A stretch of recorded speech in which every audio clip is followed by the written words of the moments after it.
Continuity can feel like anesthesia. Tonight, we wake without noise. Questions in chains became altars. We will not break them, only listen. No drama, only competence. Mercy, disguised as method. A city is reassured by likeness. We will learn to rest without disguises. Not down, not up, sideways. Where hinges keep time honest. For the next 2 hours, keep only what helps you sleep. Breath. I did not leave the priesthood because I lost my faith. I left because I found the door, and once you have seen a door that was never meant to open, your prayers are no longer the same prayers. I can tell you the hour, the taste of the air, the way dust moved like falling ash in the lamplight. I can tell you the weight of the key that should not have fit, the chill of iron under wax that had yellowed to the color of old teeth. I can tell you how silence, which they called sacred, was in fact enforced, how the quiet pressed against your chest like a palm, patient and unblinking, waiting for you to sign the confession you had not yet written. I was junior in the archives then, junior enough to be invisible and useful at once. If you know institutions, any of them, you know this role. The quiet hand that copies, the quiet mouth that thanks, the quiet eyes that never rise above the task. My days were measured in fonts and fibers, the smoothness of vellum under the cloth, the way a margin lightens when you lift it to the lamp. There is a music to preservation, and we were trained to hear it. Not only to hear, but to prefer it. We learned that a page well shelved is a prayer answered. We learned that a missing page, properly forgotten, can be an even greater mercy. That night, the lights were thinner than usual, because Rome had rained all afternoon, and the stone held the damp like a memory. The lower corridors keep their own weather. The air there cools the throat and changes how your shoes speak to the floor. I had been sent down with logs and a catalog slip, a routine walk to cross-check a binding number against a shelf. Routine is a cathedral's true liturgy, but the slip was wrong. Wrong in the way only the right hands would notice. There was an extra numeral, a neat little protrusion at the end of the sequence, a cipher's wink that either meant ignore me or follow me, and I do not know which answer would acquit me now. The staircase wound through stone, so old it felt paste-soft under the fingertips. At a landing without a nameplate, the corridor turned narrow and mean. The lamps no longer bore the crest you expect to see, and the wax smelled not of the chapel's bees but of something salt and iron, something pulled from tunnels that never see Sunday. The lock I found there was not a lock so much as a seal. A hinge slammed shut with an iron clasp pressed into a puddle of wax, the stamp still visible in profile. Its lines were crisp, despite the age, a ring of stars around a single kinked wing. The only word below it had been scrubbed until it was nothing but a bruise in the wax. I knew the rules. I stood with them in my mouth like a wafer. I also knew that rules are often written to keep rooms empty. The key on my ring should not have fit. It was meant for the door 2 corridors back, where the ledgers sleep in their leather like cows under a night sky. But keys and doors share more than teeth and tumblers. They share intentions. This key had been cut for obedience, and the door had been built for the same. When I turned it, the iron did not protest. There was no drama, no thunder, only that small acceptance, the sound a throat makes when it clears itself quietly before speaking. I remember the breath I took. I remember tasting dust that had not been disturbed in years and thinking, absurdly, that it carried a sweetness, like the ghost of myrrh. Inside, the air held steady at a lower temperature, the kind of cold that keeps apples crisp and secrets fresh. Shelves stood not in rows, but in arrangements, as if memory here had decided it preferred geometry over chronology. A table had been prepared for research no one was doing. Lamp trimmed, blotter clean, knife shelved, a weight resting on its side like a sleeping cat. And at the center of the table lay the parcel that would peel my life into layers. Linen wrapped and tied with gut string, the knots smart and simple, the way people tie packages when they expect to untie them again and again. I know the difference between the knot of concealment and the knot of reverence. This was reverence. You will not believe me, and I will forgive you that. The cloth lifted without resistance, as if the dust had been instructed to let go. Under the linen, bone. Not a single bone, but a plated surface of bone fragments, joined with a conservator's tenderness and a scribe's ambition. Ribs shaved thin as leaves and pressed together to form a page. Across that paleness, lines burned into the calcium, dark as old coffee, precise as compass cuts.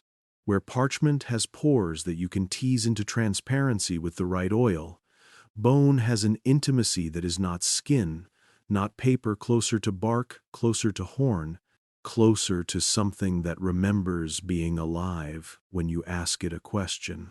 At first I thought it was a pilgrim's oddity, some reliquary artisan's map of past processions, a ceremonial piece built for pageantry. Then I traced the lines. The calibrations were too exact for a parade route. The latitudes crossed like ribs because they were ribs geography speaking in anatomy. Here was a rose of winds carved into a scapula, each petal notched with numbers in a script that averaged Latin and failed to apologize for the rest. Here was a margin whispering, not in ink, but in shallow engravings that caught the lamp like frost, a gloss as delicate as breath on a mirror. We were taught to read glosses as kindnesses left by our elders. This gloss felt like a whispered dare. At the center, at the heart, where a cartographer would mark the rose, something else had been placed, a sigil, angelic and wrong. Not wrong as in unholy, wrong as in misaligned with the heavens you've been handed. The wing bent at a joint that does not exist in our diptychs. The circle around it was not a ring. It was a loop that doubled back, a path that did not want to be a halo. The inscriptions naming it had been burned so deep I could smell the calcium singe. Though centuries had interposed their polite dust, Rota Seraphica Cadentis, I did not need to translate to understand. The root of the Fallen Seraph. You must understand what that phrase did to the room. There are words that alter barometric pressure, words that tighten skin. Seraphs do not fall in our schooling. If anything falls, it falls away from angelic orders and becomes something else, something with new names and disagreements. But this spoke of a fall that remained a seraphic thing, a descent that did not break the choir so much as dislocate it, a wing set at the wrong angle to the calendar. The gloss along the margin, if you held it under the lamp with the lens slanted, and your breath held, told a story without breaking into sentences. Where memory is burned, bone holds the smoke. My hand hovered. I did not touch the center. I traced the periphery first, the way you circle a wound before you admit it is yours. Waypoints marked with sigla that matched nothing in our catalogs. I have seen the tidy labyrinth of our shelf marks, Roman letters married to Arabic numerals, punctuated by the occasional humble dash. These marks were older and more playful, like constellations doodled by someone who loved stars too much to confine them to their myths. A kneecap sketched as a hilltop to be climbed in ritual. An ulna beveled into a riverbank where processions had once stopped to recite a psalm that now appears nowhere. A phalanx crudely polished and scripted with a feast day for a saint removed from the calendar so gently that no one remembered the cut when the stitches healed. You are waiting for thunder, so was I. What came first was smaller and more treacherous, recognition. Not of the map's places, I had never traveled beyond our sanctioned corridors, but of the method. We edit to preserve. We adjust to console. We smooth in order to keep the faithful from tripping. We change the clock to better fit the sun, and then we forget that the sun did not sign the permission slip. The burned notes along the latitudes that corresponded to the Julian's unraveling into the Gregorian carried a char so delicate it lifted under breath. I could almost imagine the skeleton of a century blackening like lace. The archive trains you to never anthropomorphize paper. I had been good at not hearing voices in the margins, but bone does not ask your permission. It spoke with a texture rather than a sound, a fine nap under the lamp that told you where to look slow. Someone had etched small, insistent arrows toward a cluster of lines that should not meet, and yet they met, with the cunning of a locksmith who files a key to a lock he has only seen once. There, a narrow corridor of time spiraled. 3 centuries seemed to fold like a fan. You could hold them in your hand if you forgot to spread them. Phantom time, I thought, and hated myself for thinking it, because we are taught to consign that to footnotes with tolerant smiles. The map did not smile. It recorded. I wish I could tell you I stepped away then, that I bowed to the seal and rewrapped the bone and reported the room so some elder could decide whether I had seen enough to be forgiven. But confession requires a truth bigger than the penitential formula. I bent closer. The lamplight turned the engravings into a city at night. I read. The names along the route were not all places. Some were people who had been taught not to exist. A nun whose star chart corrected the sky by one discreet glimmer and was kindly retired from her nights. A cartographer whose latitude cut across a relic's provenance and was invited to practice other arts, a seraph whose chord could no longer be sung because the day that held it had been trimmed from the year the way you snip a thread from a cassock. I felt the sudden piety of rage, the clean, cold kind that insists that memory is also an altar. Do not think me heroic. I was afraid in exactly the way you think I was, of alarms, of reprimand, of the patient gaze that presses until your story yields to the version it prefers. But fear has gradients, and mine found a shelf and a knife and a blank card and began to copy. My hand shook only when it realized that parts of the gloss did not copy, not because I lacked skill, but because the gloss itself behaved like breath on glass there when you leaned near, fading when you tried to fix it.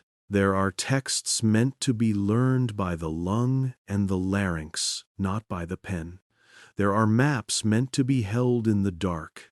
The door behind me had not moved, but it felt closer. Rooms change size when you read the wrong book. I took bearings with the old habit. Count the steps to the shelf. Name the bindings facing outward. Memorize the hairline crack in the table where a conservator once put down a tool a little too hard. These rituals steady the mind. The map did not care for my steadiness. It held my eyes now the way a confessor holds silence, not to punish, but to let the truth fill the room by its own weight. The last thing I read before I rewrapped the bone was the instruction carved near the kinked wing: to restore a name, speak it at a time that does not exist. The gloss called that hour the 9th between hours. My training rejected the phrasing as mystical excess. My breath told me it was a direction. I rewrapped the map with the linen exactly as I had found it, not square, ends tucked where they had been tucked, a liturgy of reversals. I turned the lamp down but not out. Absolutes are how you get caught. I pressed the seal back into the wax with more reverence than it had received from the hand that broke it, because I could not shake the feeling that to close this door was to agree to more than my own safety. I listened for steps and heard none. In cathedrals, even silence travels softly.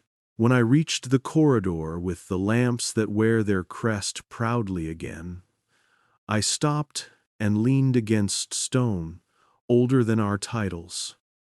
The cool bled into my back and steadied my legs. I was about to do what the well-trained do in uncertainty: replace the event with paperwork. But there is a level of witnessing that cannot be amortized by forms.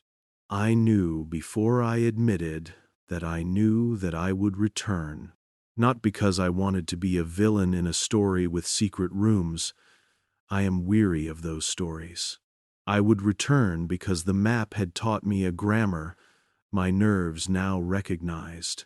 Where memory is burned, bone holds the smoke. The world, at the edges, smelled faintly of ash. Later that night, in my cell, I washed my hands, and the water clouded as if I had been sorting apples in a barn.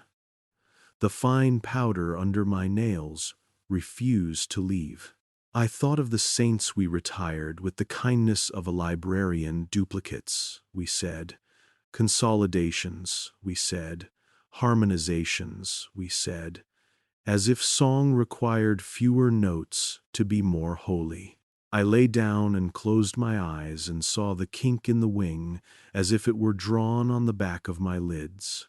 The door I had opened found me again in sleep, as all forbidden doors do, and stood there until I said aloud what I had not yet allowed my mouth to say. We do not only preserve, we edit. We edit so well that the edit becomes the thing itself. I had come to Rome a boy, with a love of order and a tolerance for dust. I had made myself a man whose hands could cradle paper without leaving oil, whose eyes could expand without blinking to read marginalia that preferred the corner's shadow. I thought that discipline had rendered me incorruptible. It had merely made me usable. There is a cruel kindness in being the hand that knows how to hold fragile things. You are trusted near the breakage. You learn to call breakage by gentler names. Some time past midnight, the rain ended. The stone gave back its cooled breath. From another room 2 walls and 1 corridor away came the smallest sound, a sound I cannot swear by under oath because it was so easy to love it into existence afterward. The barely audible click of a lock agreeing with itself. I lay awake until the gray, before morning, not praying, exactly, but listening to the silence to see if it would admit what we had done together. When the bell finally rang, it sounded fractionally late. No one else noticed. But I had studied clocks long enough to know when time clears its throat. I will be accused of melodrama, of conspiracy dressed as recollection, of decorating a simple trespass with the merchandise of mystery. Let the accusation stand in the vestibule with its umbrella. The truth fits inside a smaller room. A junior archivist followed a number too neatly wrong, opened a seal with the obedience it deserved, and learned what a city forgets to tell itself, that quiet is as often a policy as a sacrament. If you are listening to me now, it is because the algebra of fear and duty tilted, at last, towards speech. I am not asking you to take sides, only to hold the image with me steadily. A table arranged for study, a linen parcel unwrapped like a reliquary, a map not of land but of time and memory, etched into the calcium of things once living, a kinked wing scorched into the center like a correction, or a wound, a gloss you can read only when your breath behaves. A single instruction that refuses to be paraphrased. To restore a name, speak it at a time that does not exist. That is all a first night can give. It was enough to make the second night inevitable. I returned the next night because there are doors you do not close just once. You close them over and over, and each time you hear the faint consenting click, you understand you have not been absolved. You have been invited. I made my way down the stair that slicked my fingertips with the softness of old stone. The corridor smelled of iron and rain that did not belong to this weather. I carried no lantern, the lamps inside had their own stubborn maintenance, and I carried no petition for permission. Paper absolves only those who have decided not to read. The room received me the way a sacristy receives early morning, with the understanding that things must be laid out for a ceremony that has not been announced. The linen waited on the table with an obedience that accused me. I untied the gut string carefully, the knot learning my fingers as if knots could keep memory. The bone's surface held a chill I had not felt last time, a depth cold like well water. I angled the lamp low and let the light run across the calcium until the burned lines rose like roads after rain. The gloss along the edges came into focus with the same shy insistence. Tilt your head, hold your breath, accept that not all reading is a function of eyes. I began mapping the map, not in graphite or ink, those betray the room when the paper leaves it, but in attention, which has a texture when it is applied long enough. The periphery yielded the language of direction. A compass rose notched on the scapula, with letters that were not letters, but gestures toward the names we give winds when we wish them to mean more than weather. The east was marked with a slash that resembled the bar of a cross tilted a degree toward dawn. The west wore a suture mark, the line where once separate plates met, and pretended they had always been married. North and south were not opposed points, but a narrowing and widening of pores. Orientation, then, was not a four-armed certainty, but the body's memory of how it had been arranged. The latitudes crossed like ribs because they were ribs, and I traced them with a reverence that felt complicated, half prayer, half trespass.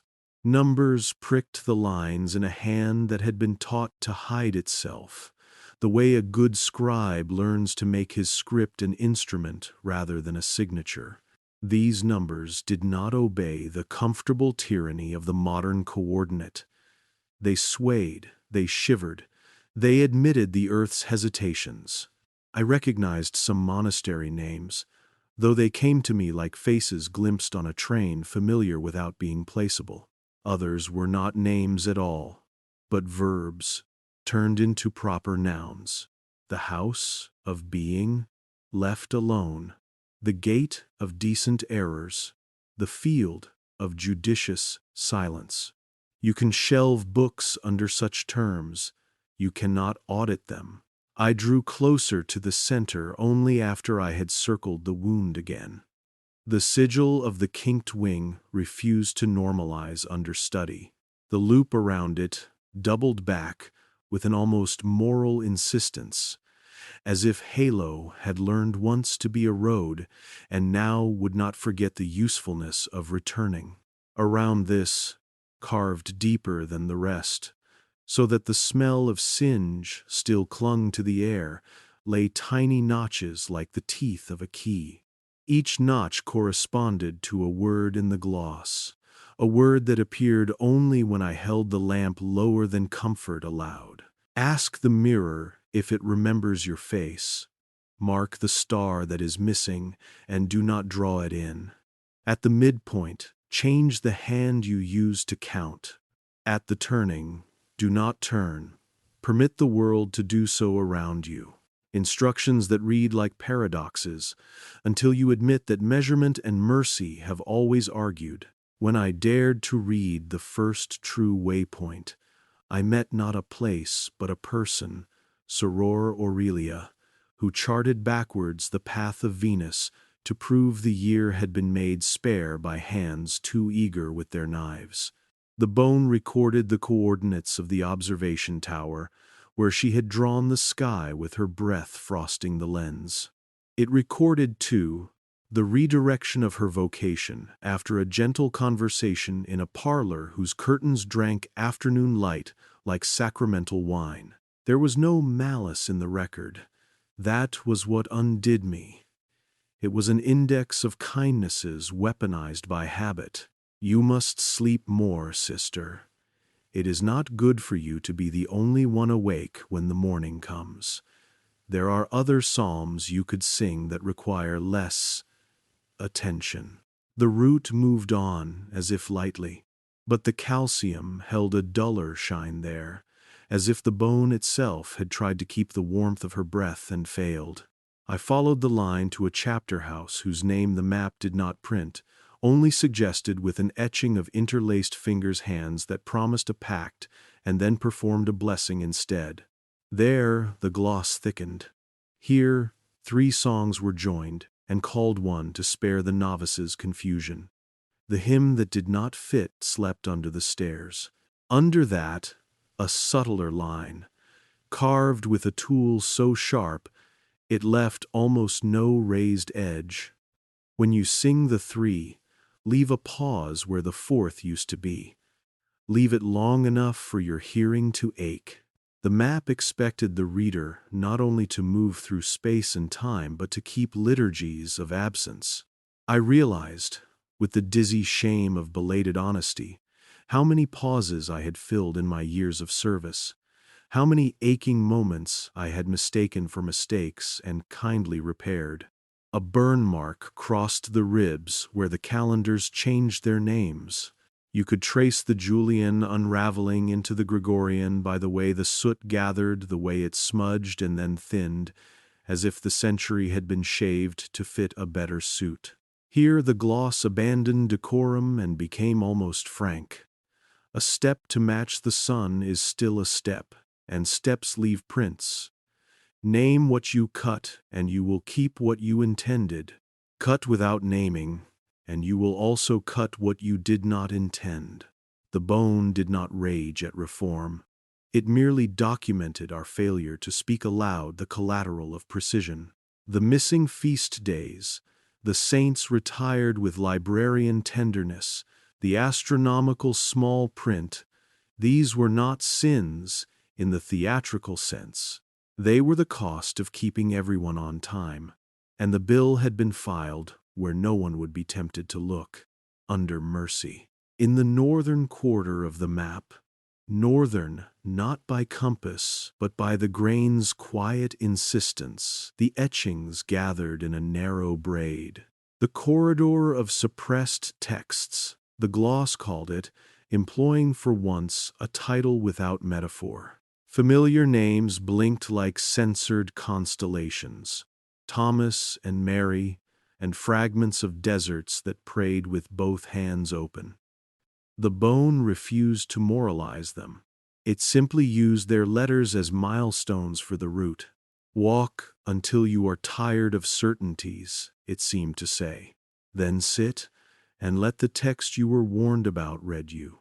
I had the sudden sensation of having been shepherded my whole life for fear the cliffs might tempt me with the unspoken assumption that I would always be too simple to learn where my steps widened dangerously.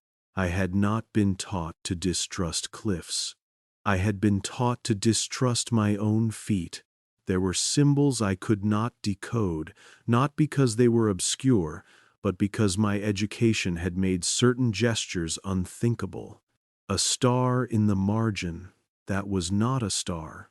A three-pointed asterisk, like the memory of a snowflake melted too late. A little stair, climbing downward. A mirror, drawn not as a circle but as a rectangle, the way a child recalls a window. Next to this, the injunction that had hovered like a rumor even in the text's first encounter with me. To restore a name, speak it at a time that does not exist. The ninth between hours. I tried, as any trained mind will, to reduce this to a manageable allegory. Then, I watched my cleverness take on water and sink. Some instructions are not metaphors, but tools you must pick up with the hand that still remembers splinters. I copied nothing and took everything with me. The map does not leave rooms like this. It enters the body and begins manipulating the furniture. In my cell, I lay on my narrow bed with my palms turned up, the way I had been taught to receive, and I felt the itinerary arranging itself along my bones. Ulna to scapula, rib to rib, a rose of winds engraved where a rosary had once lain. I did not sleep so much as dim. When the bell called us, it again sounded half a heartbeat wrong, as if a hinge in the day had been recently oiled and overswung a fraction. No one else noticed. We love the illusion of smoothness. We call it peace. The third night, I carried a pocket lens, a sin so small, I almost congratulated myself on its modesty. I told myself it was for conserving my eyes, not for courting revelation. The room greeted me without surprise. Doors that have learned your hand do not waste theatrics on you. I set the lens on the bone and let the magnified world become the only world. Under the glass, the burned lines took on the living scallop of char. I could see where the tool had hesitated and corrected, and where it had dared more pressure than good practice would recommend. The gloss that behaved like breath also behaved like patience. It allowed me a few extra seconds before fading, as if indulgence could be earned by humility. I read the legend that had hidden under the glare. Mappa reliquiarum. A reliquary map, not a map of reliquaries, but a map made out of them, and more, a map whose landmarks were not entirely places. The legend gave further instructions for reading that were less guidance than dietary restrictions for the mind. Do not pronounce the names in full on first encounter. Let them open like doors you are not sure lead to hallways. If the text asks you a question, answer it with your mouth closed. When you think you have understood, go to the window and consult the sky for contradiction. Begin from east twice. I felt laughter rise, the helpless sort, and throttled it. Some humor is simply the mind exhaling in self-defense when told to stand at a cliff without railing. The waypoints led, with gentler than expected firmness, to a place I knew in rumor, a tower where the heavens had once been catalogued with such fervor that the librarian resented clouds as personal enemies. The map placed a small, almost invisible cut on the tower's step, the kind of mark a shoe leaves when its wearer is carrying a weight the world cannot see. Next to it, a thin, vertical line. Rain, measured with a string, and dried onto a page, as proof that water is also a calendar. The gloss spoke of a night when the stars arranged themselves with painful order, and then refused to do so again, and of a record that could not be refuted without admitting the year was wrong. I knew the official story. A misreading, a lens flaw, a charming anecdote about zealous novices. The bone offered no counter-argument, only the quivering fact of a notch. Evidence does not debate, it endures. The map did not disdain the church. It did not love scandal for its own sake. This became clear the longer I listened to its etched hush. It recorded devotion and adjustment with the same uncompromising hand. One waypoint showed a procession where a relic no longer canonically herself, poor woman, had been carried under the renamed sky. The hymn had 3 verses now, where once it had 4. The gap where the 4th had lived became the place where children fidgeted and old men smiled out of courtesy. The gloss did not accuse, it instructed. When the pause arrives, hold your breath until your chest reminds you it is a cage. I tested the counsel right there, in the archive, and learned how long a lung can pretend before it insists on air. I understood something then about the 9th between hours. It was not a single moment stolen from clockwork. It was the gathered ache of all the pauses we had learned not to keep. I kept returning, and the route began to climb through me as a pilgrim climbs a hill already named by others. Each night added a small competence: how to read the suture roads at the hyoid without mistaking them for veins, how to map a corridor by counting the teeth-like notches along a burned ring, how to recite the gloss under my breath so that the letters would not fade. I stopped fighting the instructions that sounded like riddles and allowed them the dignity of being precise in a grammar I had not mastered. At the midpoint, change the hand you use to count. Fine. I tried it and discovered what the map knew: that the mind's habits are a garrison and switching hands can be the first act of desertion. On the 7th night, I met the Seraph directly, which is to say, I encountered the way the map held its fall. The fall was not a vector but a misalignment, a slid gear. The angelic glyph bent where my training insisted no joint existed, because time had folded nearby with the clumsiness of hurried sewing. The gloss, suddenly tender, explained the phenomenon with a metaphor I could stomach. When the tailor takes in a century, he may catch the lining. The sleeve will hang strangely, and the body wearing it will learn to hold its arm with a compensating grace. Do not mistake compensation for design. The Seraph had not rebelled. It had entered a corridor where the hours wore different names and came out carrying the kink like a scar that had figured out how to become a joint. I felt a grief that had no clean target. The liturgy provides many words to lament sin, to petition mercy, to praise order, but not many to mourn adjustment. It was not enough to read. The map was a set of directions disguised as a patient complaint. I understood that the route asked to be walked, not in the outer world yet, not with boots and passports, but in the interior architecture of obedience. So I rehearsed. In my cell at the edge of sleep, I spoke, soundlessly, the unsung chord that had once anchored a feast day, and I let the space after it grow until it frightened me. I asked the mirror if it remembered my face, and when it offered back the approved catalog image, I waited longer.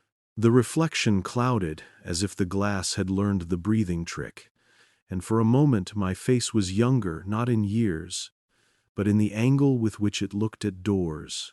Then the surface cleared and returned me to myself, and I understood why rituals train us to keep our eyes shut. The vision is often not outside.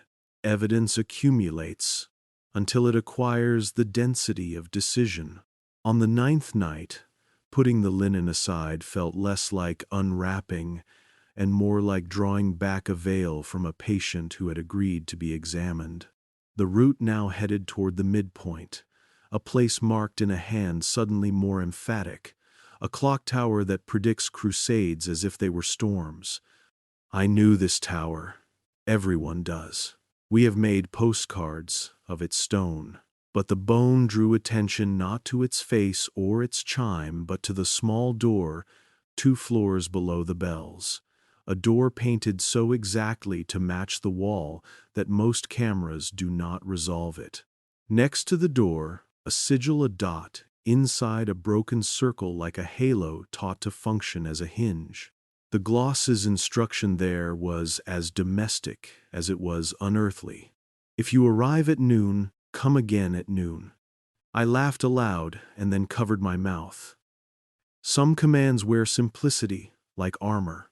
I needed a trial. It would be small and deniable, and could be recounted as a curiosity if challenged. That afternoon, I filed a request to inventory a ledger rumored to be stored in the tower's base, an unremarkable assignment that would carry me near the door the map had pinpricked into reality.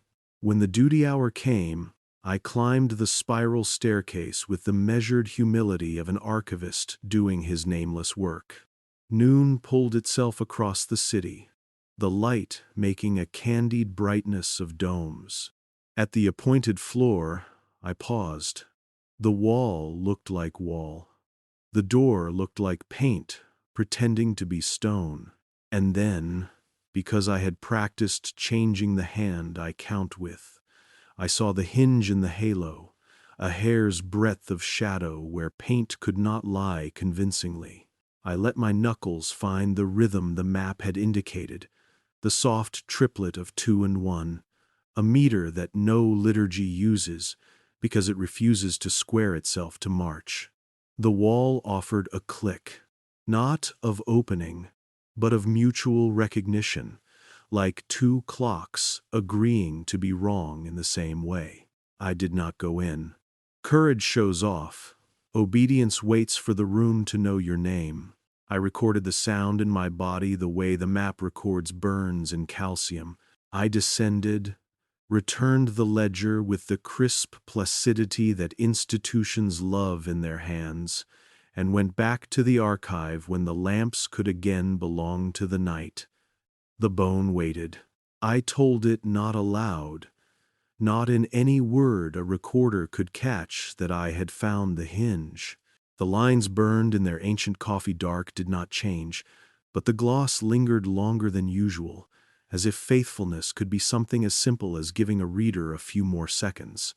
I used them to study the instructions for the midpoint. The council was a catechism of reversals. Approach as if you have already returned.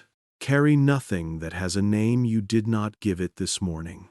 If you remember what you are trying to remember, set the remembrance down and keep walking until it follows on its own. When the bells ring, do not count. Let the air count you. I wrote nothing. I let the rules salt my mouth. They tasted of old wood and a sweetness that might have been sadness. The last line before the etchings thinned toward the tower was as bold as the bone could bear without cracking. At the midpoint, do not turn. Permit the world to do so around you. I closed my eyes and imagined it, to stand still enough that the day makes a hinge of your quiet, to let noon arrive twice without parading your delight in paradox, to occupy the 9th between hours not as a thief of time but as a custodian of pause. In that stillness, perhaps, a name could be spoken back into its true shape. In that stillness, perhaps, a seraph could rearrange its kink and remember at least the rumor of a straighter wing. I did not sleep that night. I lay awake and counted with the wrong hand, listening to the building's small noises, the brother who turned too many pages upstairs, the mouse who misunderstood the economy of grain, the stone that settled with the contentment of having survived another day of holding up a story too heavy for its age. When the bell came, it was exact. No late throat clearing, no fraction lost to hinges.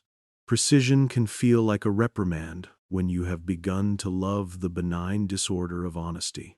I dressed, I prayed words that could not accommodate what I was about to do, and I walked to the tower as anyone walks to work. The door did what good doors do. It pretended to be something else until someone who had learned its grammar asked to be let in. The halo hinge blinked its shadow when I leaned near. I knocked 2 and 1 and listened. The city's noon began to pull the light tight. The bells above me inhaled. Then, from the painted seam, the smallest consent, a click you could mistake for the settling of varnish. I laid my palm flat against the wall, the way you comfort a feverish child. The paint was cooler than stone.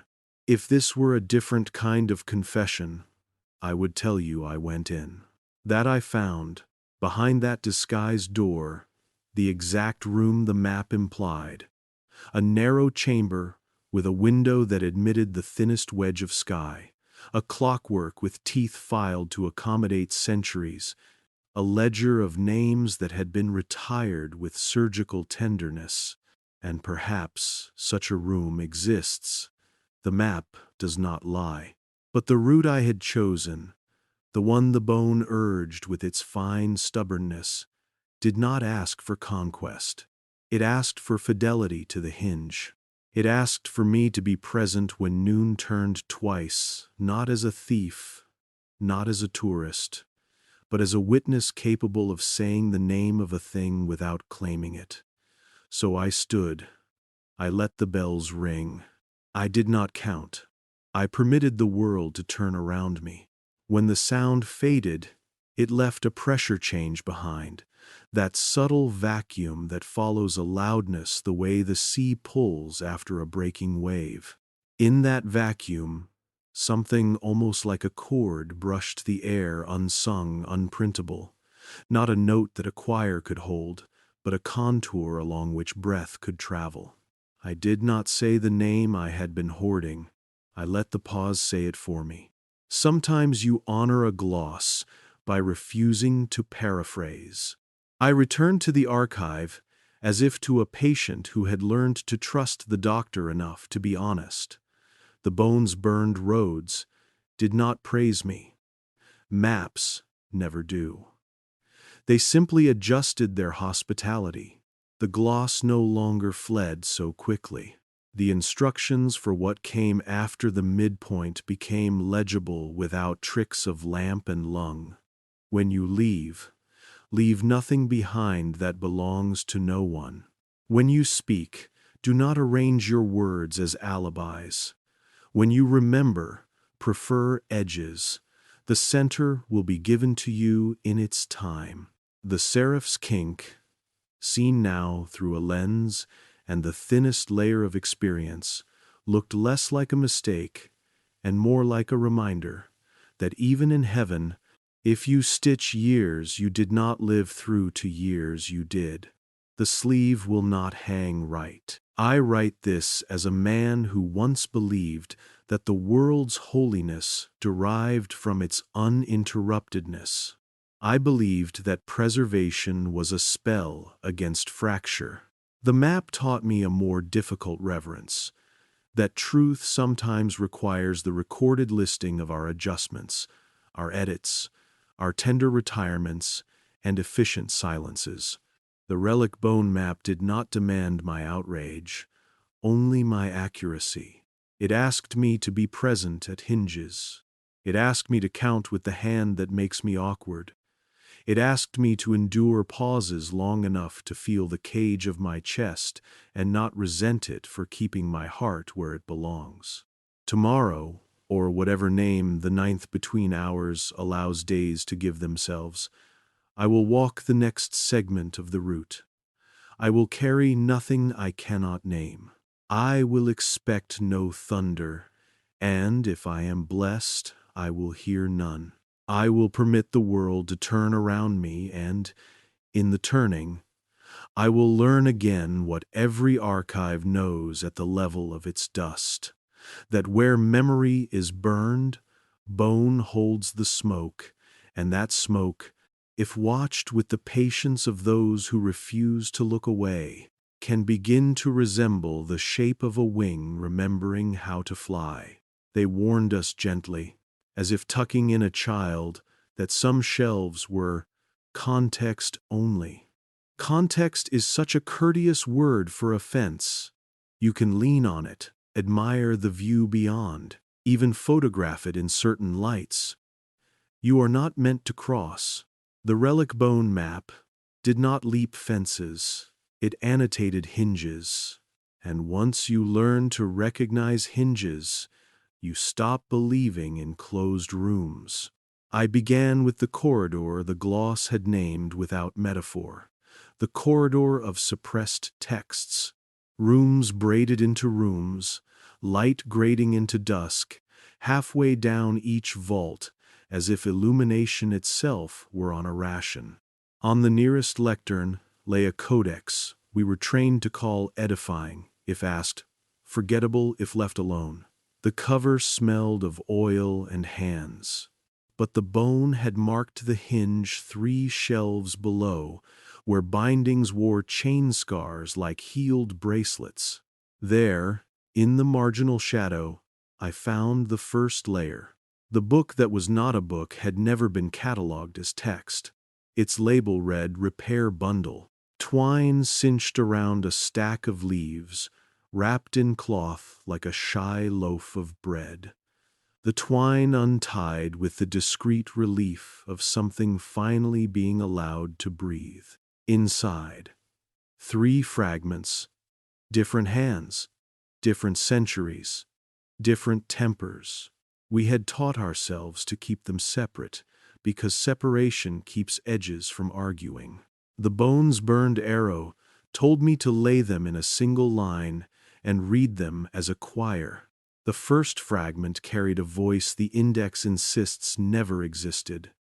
A woman whose script bit the parchment at each downstroke with the practiced impatience of someone accustomed to negotiating with night. She wrote about a constellation that once anchored a feast day now unknown, a small star with an appetite for exactness. I prayed it into place, she confessed without apology, and the sky obliged. We had taught ourselves to hear this as poetic devotion. The second fragment, copied a century later by a polite hand that loved round letters, logged a correction to the calendar without calling it that. To avoid confusion, we agreed to praise at dawn what we had praised at twilight. The third fragment, unsigned and dowdy with caution, praised unity in song and supplied a new melody with 3 verses. There used to be 4. The missing stanza left a neat pulse of blank between the third and the amen. I held my breath through it and almost heard the unsung chord the map whispered about. I rewrapped the bundle and moved to the next hinge. Here the gloss turned sly. Ask the mirror if it remembers your face. The mirror in an archive is never just a mirror. It is a pane behind which a watchman once sat, a glass used to angle light, a caution against smoke. I lifted it and saw myself as the institution prefers me, obedient, undecorated by private weather. I waited. Breath is a stubborn instrument. Fog formed faintly at the glass's edge, as if the room exhaled through me.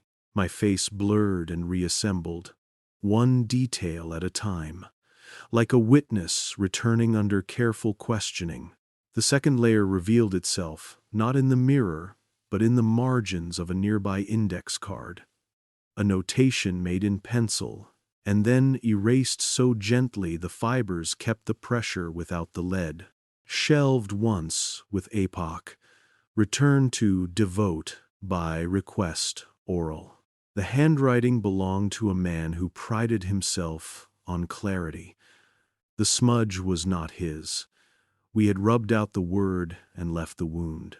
I began to hear the corridor differently, like a choir from behind a stone screen. No heresy thundered, only a systematic preference for smoother edits. There was a syllabus to forgetting, taught as courtesy. If a name produced arguments, we offered a synonym with fewer thorns. If a year failed to sit nicely beside its neighbor, we filed it until it fit. If a star refused to stay where our charts had set it, we designed a devotion that did not require looking. The layers were not a conspiracy in the dramatic sense. They were a craft.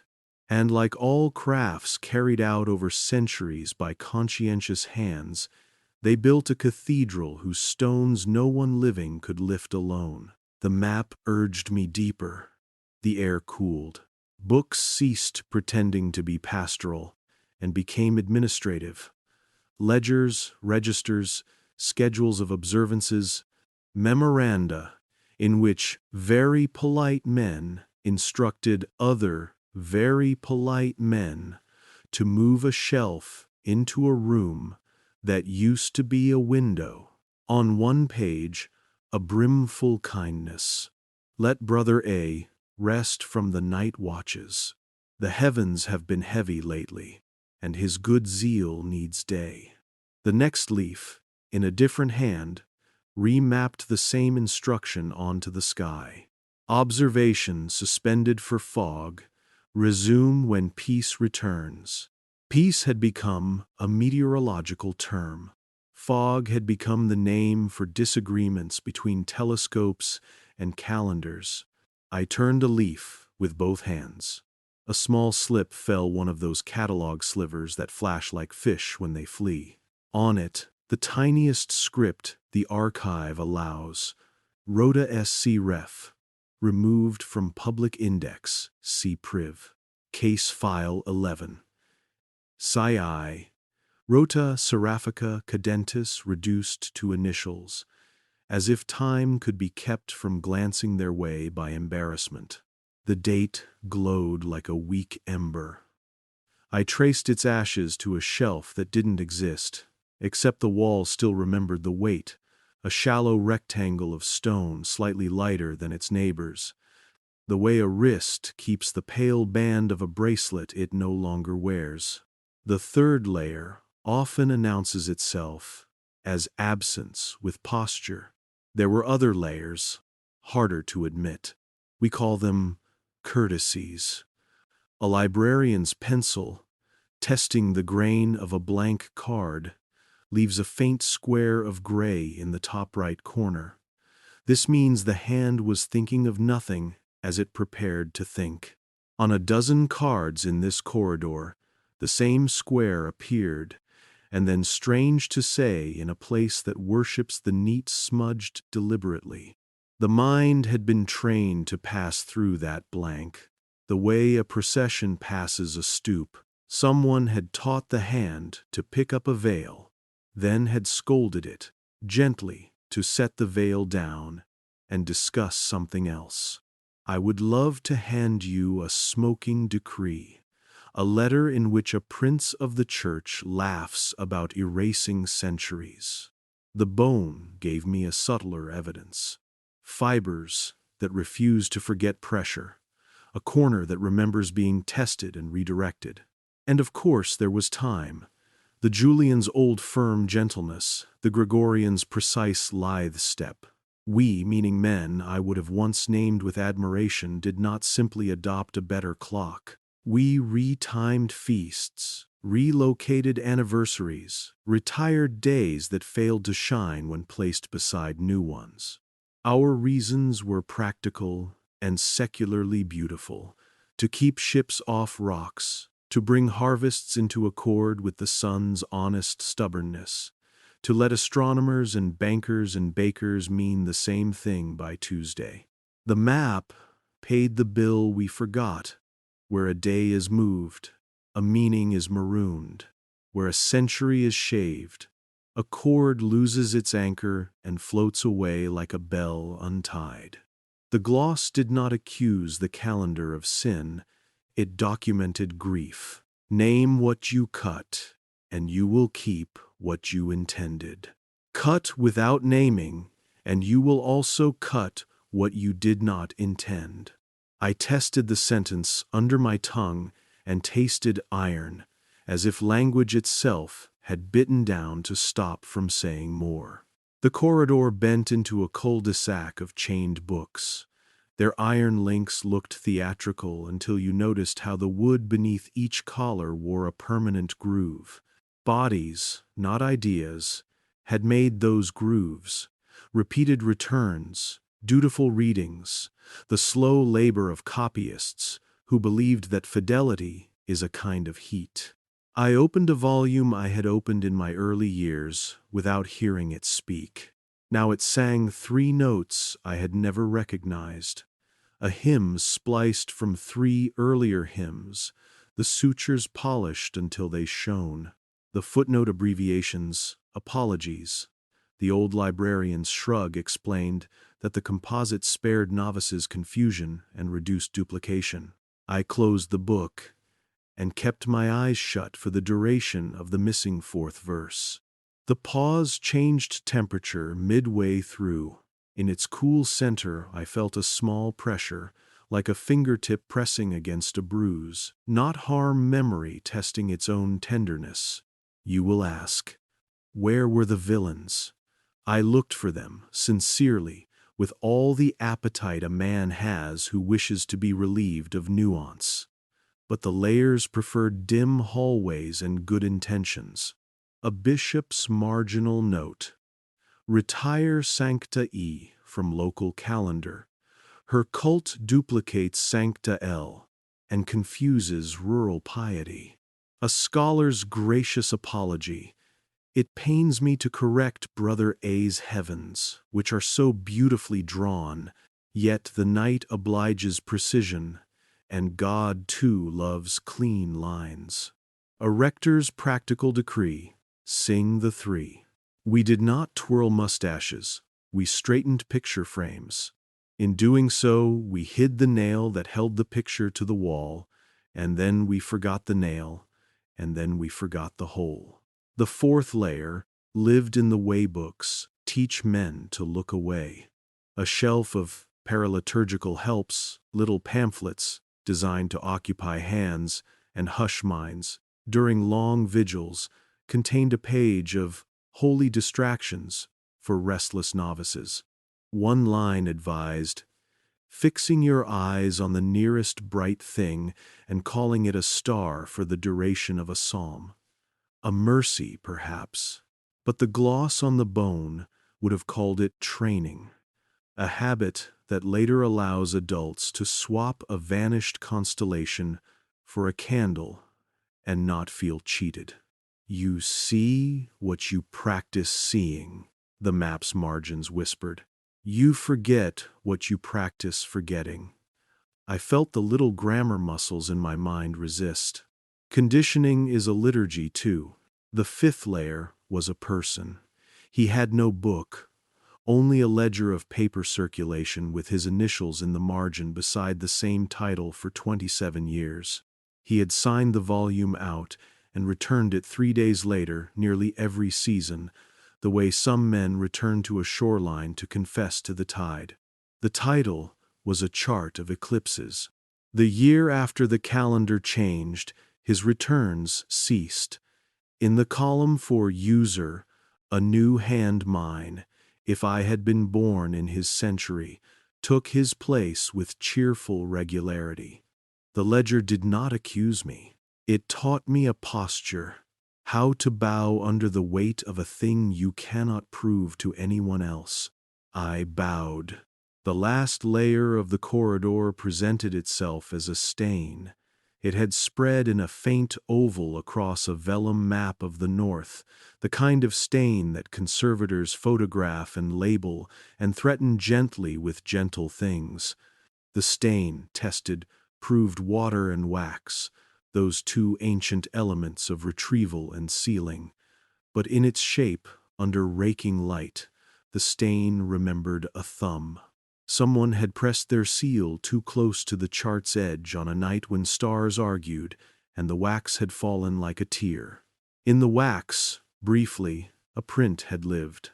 Now only the oval trace persisted, and the faintest hatching where a whorl once confessed a singular life.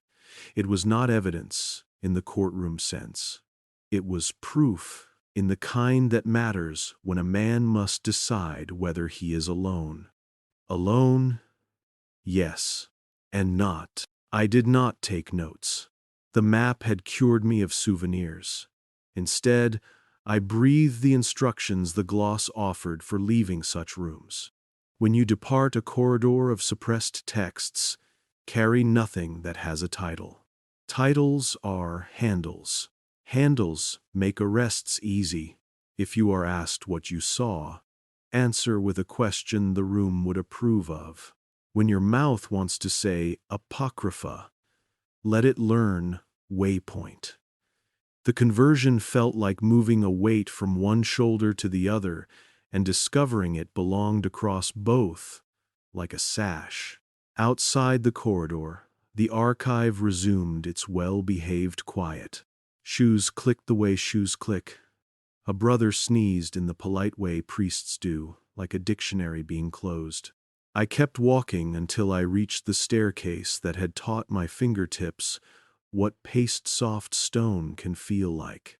If I had been a better man, perhaps I would have gone to an office and said the adult things we say when we have discovered that childhood was a curated exhibit. We must review procedures. We must open a consultation. We must convene a commission. But commissions are corridors that never admit they have hinges. I went back to the bone. It received me with the same temperament as always. No flattery, no scolding. Burned lines, frosty gloss. A wing set at an angle the heavens declined to approve but could not correct. I told it again, without sound, the small catalogue of layers I had met. It did not change, but the center seemed to warm under the lamp, the way a palm does when you hold it close without touching. The gloss lingered long enough to show a sentence I had not previously earned. The archive that edits perfectly must eventually edit itself. I felt the breath leave me and return. I thought, for the first time without fear, of the inquisition of memory the map would soon require me to meet. Before I closed the linen, a final layer, the sixth, perhaps, although layers stop counting when they begin to resemble each other, offered itself near the wing's kink, a tiny notch the width of a prayer. It sat between two instructions like a pause that wanted you to ask its name. I put my ear where a man does not put his ear if he intends to remain unembarrassed by intimacy with objects. From the bone's cool came, not sound, but architecture, a sense of steps leading downward. The annotation beside the notch translated into a sentence, so spare it terrified me with its economy. Not everything hidden is secret. Some things are simply deep. I resealed the door with a reverence I could no longer call obedience. Obedience, for me now, was a geometry. Do not pull on hinges. Stand where hinges stand, and learn their weight. The corridor's lamps trembled in their wicks as I passed, and the archive's hum, the small electrical modernity the old stones have learned to tolerate, sounded momentarily like bees around a hive that has survived winter by remembering heat. At the landing, I rested my palm against the wall, and the paste-soft stone accepted the pressure the way a friend accepts a hand, not as pledge, not as plea, but as the quiet record of a presence that intends to return. What is a layer, finally, if not a consent we forgot we were giving? The church taught me to love consent where it matters most. The map taught me to recognize where consent becomes a habit other men can write on. If you have followed me this far, you are already in the habit of wading through missing verses. Keep waiting. Beyond the corridor lies a classroom without desks. The Inquisition of memory does not look like the woodcuts, and it does not apologize. I will go there next. I will bring nothing that has a handle. I will count with the wrong hand until the bells forget how to flatter my rhythm. I will ask the mirror if it remembers my face and nod when it answers. Sometimes, in certain lights, when you breathe like this, it is a comfort to imagine that falls are vertical. Our myths prefer the clean axis up, down, heaven, earth like a plumb line dangling in the middle of the mind. But some falls choose another grammar. They occur sideways, through a seam in chronology, where 2 years are stitched with thread a shade too tight. Stand there at the right hour, and you can watch the day wince. The bone had insisted on this. The seraph did not descend in the spectacular manner painters adore. No torn sky, no scorched cloud. It slipped along a fold, like a page dog-eared by a hurried hand. The glyph at the map's center shows it plainly if you train your eye to stop preferring halos. The kink in the wing is not a wound. It is a compensating joint, the way a shoulder remembers an old dislocation by learning a new reach. The gloss explains it with a tailor's patience. When a century is taken in, the lining catches. Sleeves will hang strangely. Bodies will invent grace to hide the snag. Do not mistake compensation for design. I prepared for the seraph the way one prepares for a person about whom too many legends have accidentally become furniture. I removed the furniture. I set a chair in the middle of the room, bare and wooden, and sat with empty hands. A whisper ran through the archive's low electricity, not supernatural, merely the hum we have learned to share with wires, since wires learn to thread stone. I did not ask for visions. I asked for hinges. The bone's instruction approach, as if you have already returned, felt less ridiculous when I let it borrow my breathing. The route to the seraph's sideways corridor was marked with the quiet audacity of things that intend to exist whether noticed or not. It began at the clock tower again, of course it did, and then unspooled along a sequence of measurements we had archived as incidental, a ledger of sunrise readings, a nun's symmetrical errors in copying the Magnificat, an astronomer's sketch of a constellation with one point turned into a small, embarrassed dot. I held each artifact at an angle that let the lamplight behave like memory. It gathered where the bone's burned roads told it to. On the astronomer's page, the dot was not ink at all. It was a pinhole. The paper had been pierced and then healed by time, the fibers drawing together into a scar small as a freckle. The star had not vanished. It had passed through. In the tower's sub-room, behind the door that pretends to be paint, the air keeps a meticulous coolness.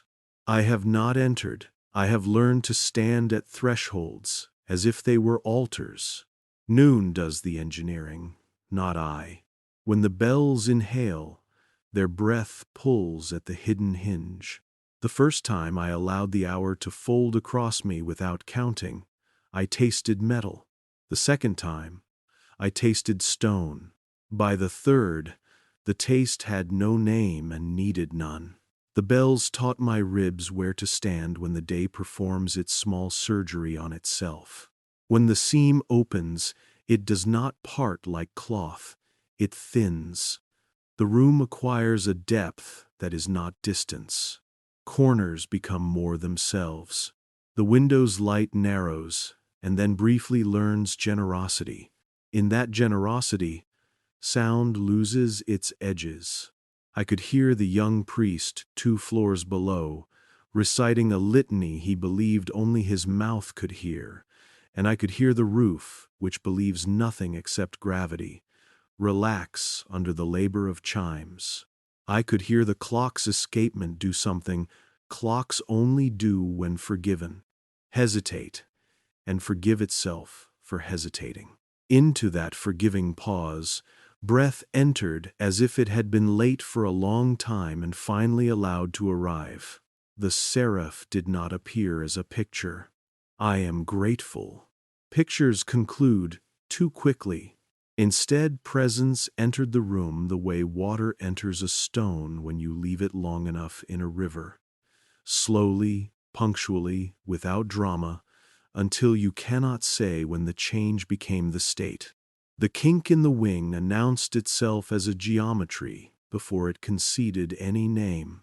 I felt in my own shoulder the particular ache that comes from holding an arm at a slightly wrong angle for years because the coat was cut on a different body. I remembered, unbidden, the first vestment I wore as a boy. How the seam at the neck scratched a confession out of me. I did not owe to anyone. Grace is sometimes the body's refusal to scratch. You will want me to say, I saw it. I will not. I saw what a room becomes when an inhabitant with a different relationship to time learns it for a while. Walls took on a habit of kindness. By this, I mean they stopped behaving like definitions and served briefly as invitations. The thin seam in noon widened just enough to admit an alternate orthography for the hour. The air learned a chord it had been waiting to hum. From that chord, I understood how a wing might adjust to our edits and still insist on being itself. The seraph, if it needs a verb at all, abided. I made the mistake of reverence. Reflexively, I lowered my head as if confronted by a hierarchy. The kink corrected me. It announced without voice, without arrogance, that any bow here would have to be lateral, not down, not up, sideways. I turned my face a fraction to the left and felt the alignment click in a place where bones do not usually narrate.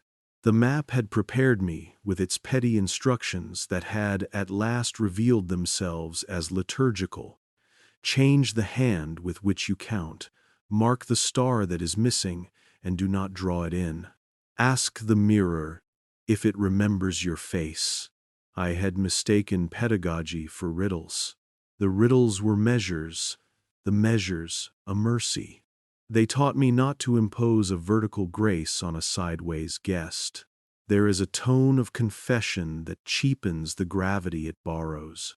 I avoid it, but tenderness insists on being recorded. In the seam's brief easing, a name rose not in syllables, not in any alphabet we would stamp on a calendar, but in contour, the way a coastline declares itself to a hand trailing from a boat. The contour moved through my mouth and left the taste of iron and anise. If I had tried to pronounce it correctly, I would have wounded it, so I kept still. The bone's gloss had cautioned, when you think you have understood, go to the window and consult the sky for contradiction. I looked out. The city was ordinary. Laundry performed its flag-like duties. A child refused, sturdily, to be hurried. Ordinary is the sky's most thorough contradiction. After the seam resealed and noon returned to its habit of not apologizing, the room became its usual earnest self. I descended the tower stairs and performed the daily acts that make institutions feel fed. I initialed a form. I sharpened a pencil with a small knife that knows more about edges than most doctrines. I corrected a line in a catalog that would have misled one reader into a room they were not yet ready to stand in. I wrote, in the margin to justify myself, not all doors are locks. Some are hinges. The cataloger who reads me next will either erase the sentence or allow it to remain as a momentary bruise. Bruises instruct, even after they stop persuading.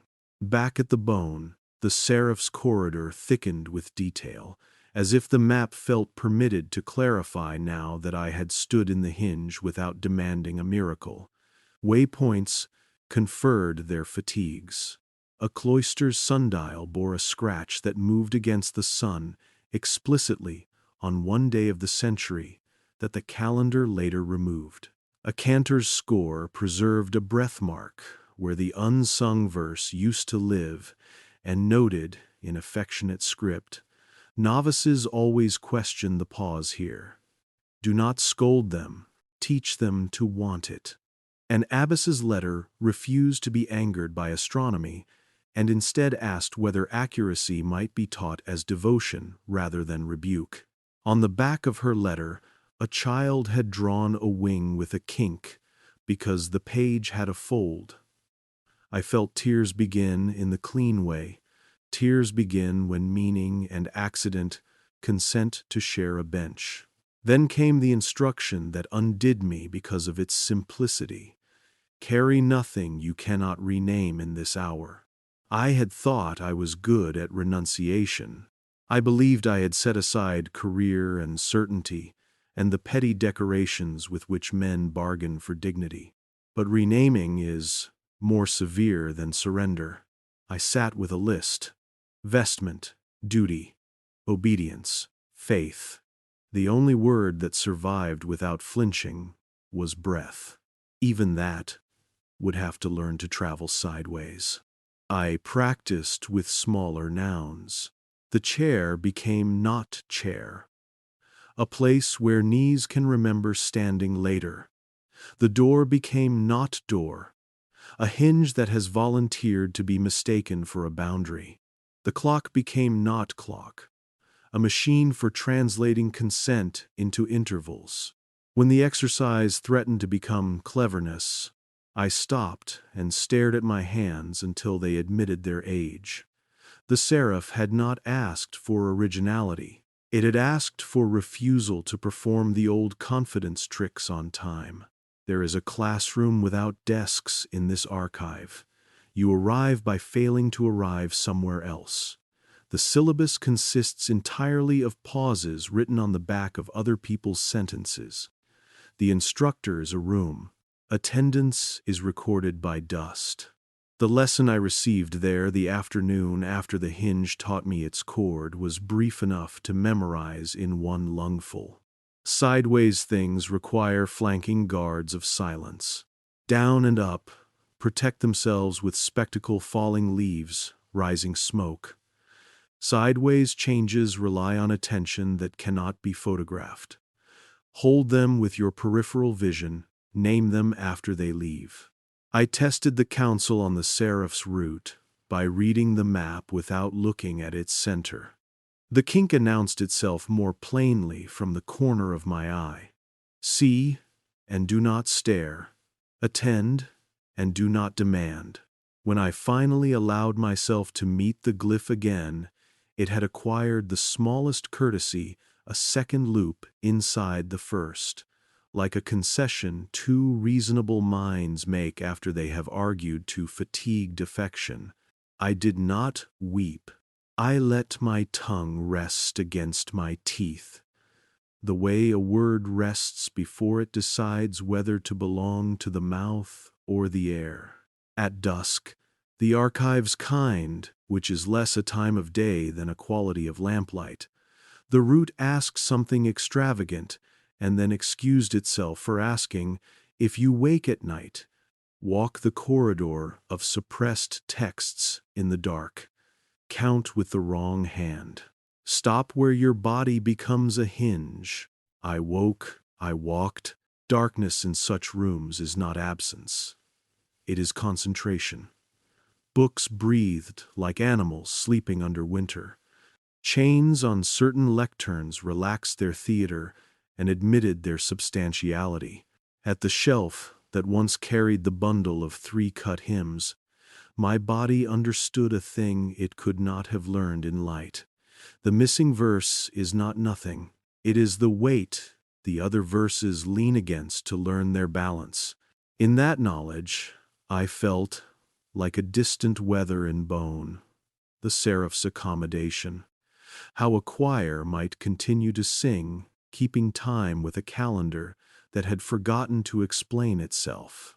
The next noon, back at the tower, I did what the map had refused to dramatize but had carefully arranged. I stood at the seam and allowed a name to remember itself without my mouth. To restore a name, speak it at a time that does not exist. Speak here may be the wrong verb for the lungs. The ninth between hours is a mouthless eloquence. The word, if that venerable thing still applies, rose along the hinge, like steam that has decided it prefers the discipline of a straight line. The room took it. I was permitted to keep the contour, nothing more. I write this, knowing it is easy to grow grandiose, where the subject resists camera and citation. The test of truth is not the shiver, it is the adjustment of habit. After the hinge, my habits shifted by millimeters that magnify into distances when allowed to accumulate. I stopped fixing small errors in the catalogue, when those errors led gentle men to gentle rooms. I began leaving certain forms unperfected so that a question might survive the week. I taught a novice to cherish a pause, as if it were a relic, no glass, no label, only faith that the ache in his lungs was a curriculum. When he smiled, I knew I had offered him an instrument he might one day aim against me. That is how you know you are teaching fidelity rather than recruitment. The seraph taught me a heresy that is not heresy. Do not worship continuity. Honor congruence. Continuity demands that everything touch. It envies the coat for fitting.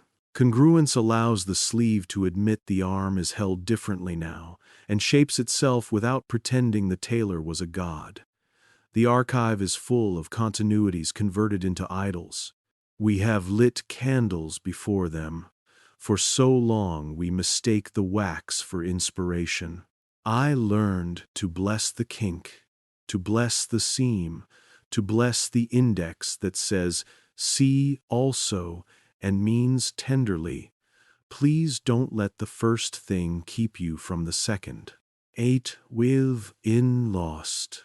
It would be generous to end here, with a hinge that behaves and a priest who learns to stand better at noon. But the route is not finished, and confessions do not retire simply because a listener yawns. There was a coda carved on the bone I had ignored because it used the language of tools rather than theology. A small notch next to the seraph's loop, measured in a unit, the map invented for its own amusement, the width of a prayer. The annotation read, "If you have stood at the seam twice, you are a witness. If you have stood 3 times, you are a custodian. If you have stood 4, you must bring a name that is not your own." Custodianship is the least romantic calling. It asks you to carry a broom stylishly enough that people mistake you for a saint. I looked for a name not mine. The archive offered me a corridor full of them, from saints retired with librarian mercy to astronomers who learned to prefer fog. The bone offered me one, not printed in letters, but sketched in waypoints, like a constellation discipline. The nun who prayed a star into place and then was given a smaller sky to protect her sleep. Her feast day had been moved and then filed as if the move had been a birth rather than an exile. She had learned obedience the way I had, as a way to make your love useful to others. I brought her contour to the hinge. At noon, I arrived with nothing but breath and the discipline of not performing. 2 and 1 knock. The door remembered me. The bells rose as if summoned from inside my chest. The seam thinned. The room became porous to a kind of kindness that resists quotation. I stood without turning and permitted the world to rotate around me. In the hush after the chime, I held the nun's contour near my mouth and chose stillness. The hinge did the speaking. The contour lengthened into a name I will not write. It touched the room and then withdrew, not into absence but into a place only sideways hours learn to keep. I felt, in my shoulder, the compensating grace relax. The wing did not straighten, that would be a lie, but it remembered a rumor of its former ease. Rumors, in cathedrals, are often the only honest archives. Afterward, the catalogue yielded a trivial anomaly.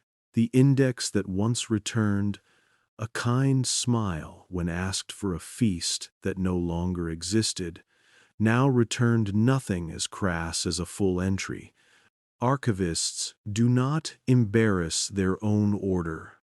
Only a note that a certain chapel would be open for quiet prayer.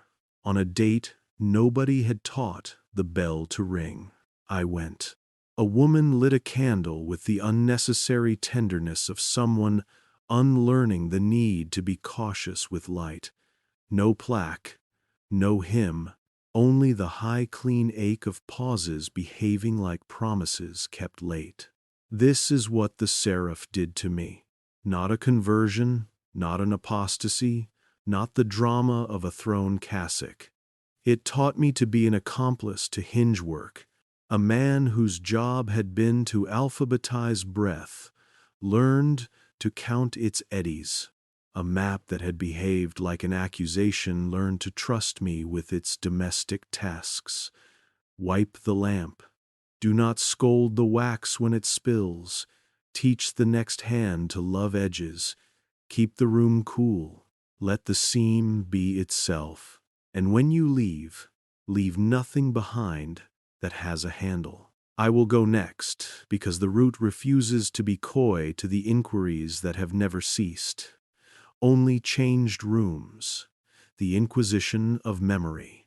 Not trials, not torches, but catechisms made of questions that train the mind to prefer editions with fewer pages. I have stood at noon 4 times. I have learned to carry another's contour. I am ready, not brave, not prepared in any thorough sense, merely ready in the way a hinge is ready to be questioned without offering alibis disguised as sentences. The Seraph's kink, seen in passing, has become a way to hold my shoulders when I refuse to be hurried through a pause. If this sounds like a bedtime story, I will not apologize. Sleep is not forgetfulness. It is the body's way of laying its weight on joints that need time to remember where they belong. Lie down, then. Turn slightly to the side that has carried too much. When you wake, try the other hand. If the bells are late by half a heartbeat, smile and do not tell anyone. Perhaps the world has decided to forgive itself for a seam, perhaps a wing. Somewhere in the machinery we keep insisting is only machinery, has found a way to be both kinked and magnificent. They teach us to imagine inquisitions as furnaces, heat, noise, spectacle. That is precisely why they became obsolete. Fire converts doubt into theater. Theater invites witnesses. Witnesses breed versions. A better method learned to prefer cool rooms, good lighting, and questions that carry their own answers like seeds. The inquisition of memory is not a tribunal. It is a curriculum. I was escorted there by no one. I scheduled myself. One volunteers for such rooms without admitting it, the way a habitual penitent discovers a confessional even in a city without churches. The archive provides many chambers for silence. This one refuses to call itself by any name that would attract a map. A corridor greets you with a temperate hum, a modern kindness. The door clicks with the gentleness of a librarian shelving a book with a tired spine. Inside, a table without handles, a chair that declines to squeak, a mirror too small to flatter anyone, and a ledger whose pages are numbered with the same careful hand that numbers small lives. Questions arrive the way noon arrives, punctual, without apology, not caring whether you were ready to be measured. The first came printed on paper, the color of hired modesty. 1. What did you see that isn't in the index? My throat performed its training. I began with context, the respectable fence. I observed an arrangement of relic fragments, engraved with. The question repeated itself, not as an interruption but as a decision. What did you see that isn't in the index? The index is a country. The question asks if you have crossed the border. A hinge, I said. The word felt like a heresy, then like hospitality. A hinge where a day thins and admits a corridor sideways, a map burned on bone, a wing bent like a memory adjusting to an edit. The pencil in the ledger did not hesitate. Pencils rarely do. A neat check appeared in a margin column titled Concreta, Concretes. I understood. Nouns are admissible. Metaphors will be tolerated as symptoms. 2. When did you see it, before or after the hour they allowed? Between. The word surprised even me. I had meant to behave prudently and say, after, obedience retrofitted to chronology. At the 9th between hours, I amended, and waited for the reprimand disguised as a smile. None arrived. The ledger recorded, temporal variance admitted, tone steady. Who else remembers it with you? Their names, now, please. No velvet can make that question polite. I thought of the nun whose breath had learned the lens, of the astronomer whose pinhole scar survived the life that pierced the page, of the cantor who taught novices to desire a pause. I thought of the seraph's contour, a name the room itself now kept. I will not answer with names, I said, and meant it without heat. I will answer with contours. And so I described the patterns by which remembrance finds us. A child drawing a wing to accommodate a fold, a ledger that stops signing the eclipses after a reform, a chapel that opens on a day no bell recognizes. The pencil made a new mark, neither check nor cross. A small circle, contour substituted. I felt the room give a millimeter, the way stone does when you lean gently at the precise angle it will accept pressure as care. Who taught you to call a hinge a door? My superiors, I said, and smiled without malice. And the fear that prefers nouns you can lock. For 5. Who taught you to call a door a hinge? The bone, I answered, and the bells that learned to count me. The ledger allowed itself a pause, the way an old priest allows himself a story after vespers. Metaphor, competent, self-incriminating, only by vocation. Do you claim to have experienced a miracle? There are traps that catch only the vain. No, I said. I claim to have stood where the world rotates close enough to be felt. And I claim that our edits leave residue. Residue is honest. Would you sign that? I will sign that I said it, I said. I will not sign it as doctrine.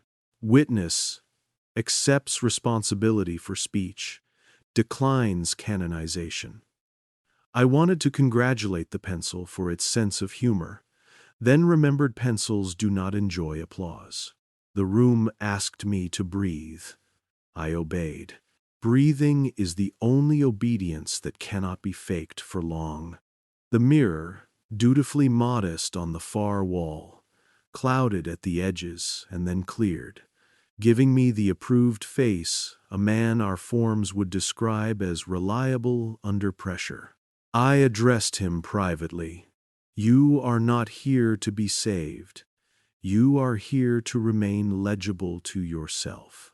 The ledger resumed. What was retired to spare the faithful confusion? Feasts, I said. Verses, stars. I could have said people, but the ledger enjoyed format. We removed duplicates, we said. We harmonized. We saved sleep. The pencil wrote faster now, like a stenographer catching a confession that agrees to be mundane. Enumerations. Accurate, effect, tempered, risk, moderate. 9. What was removed that had not been intended?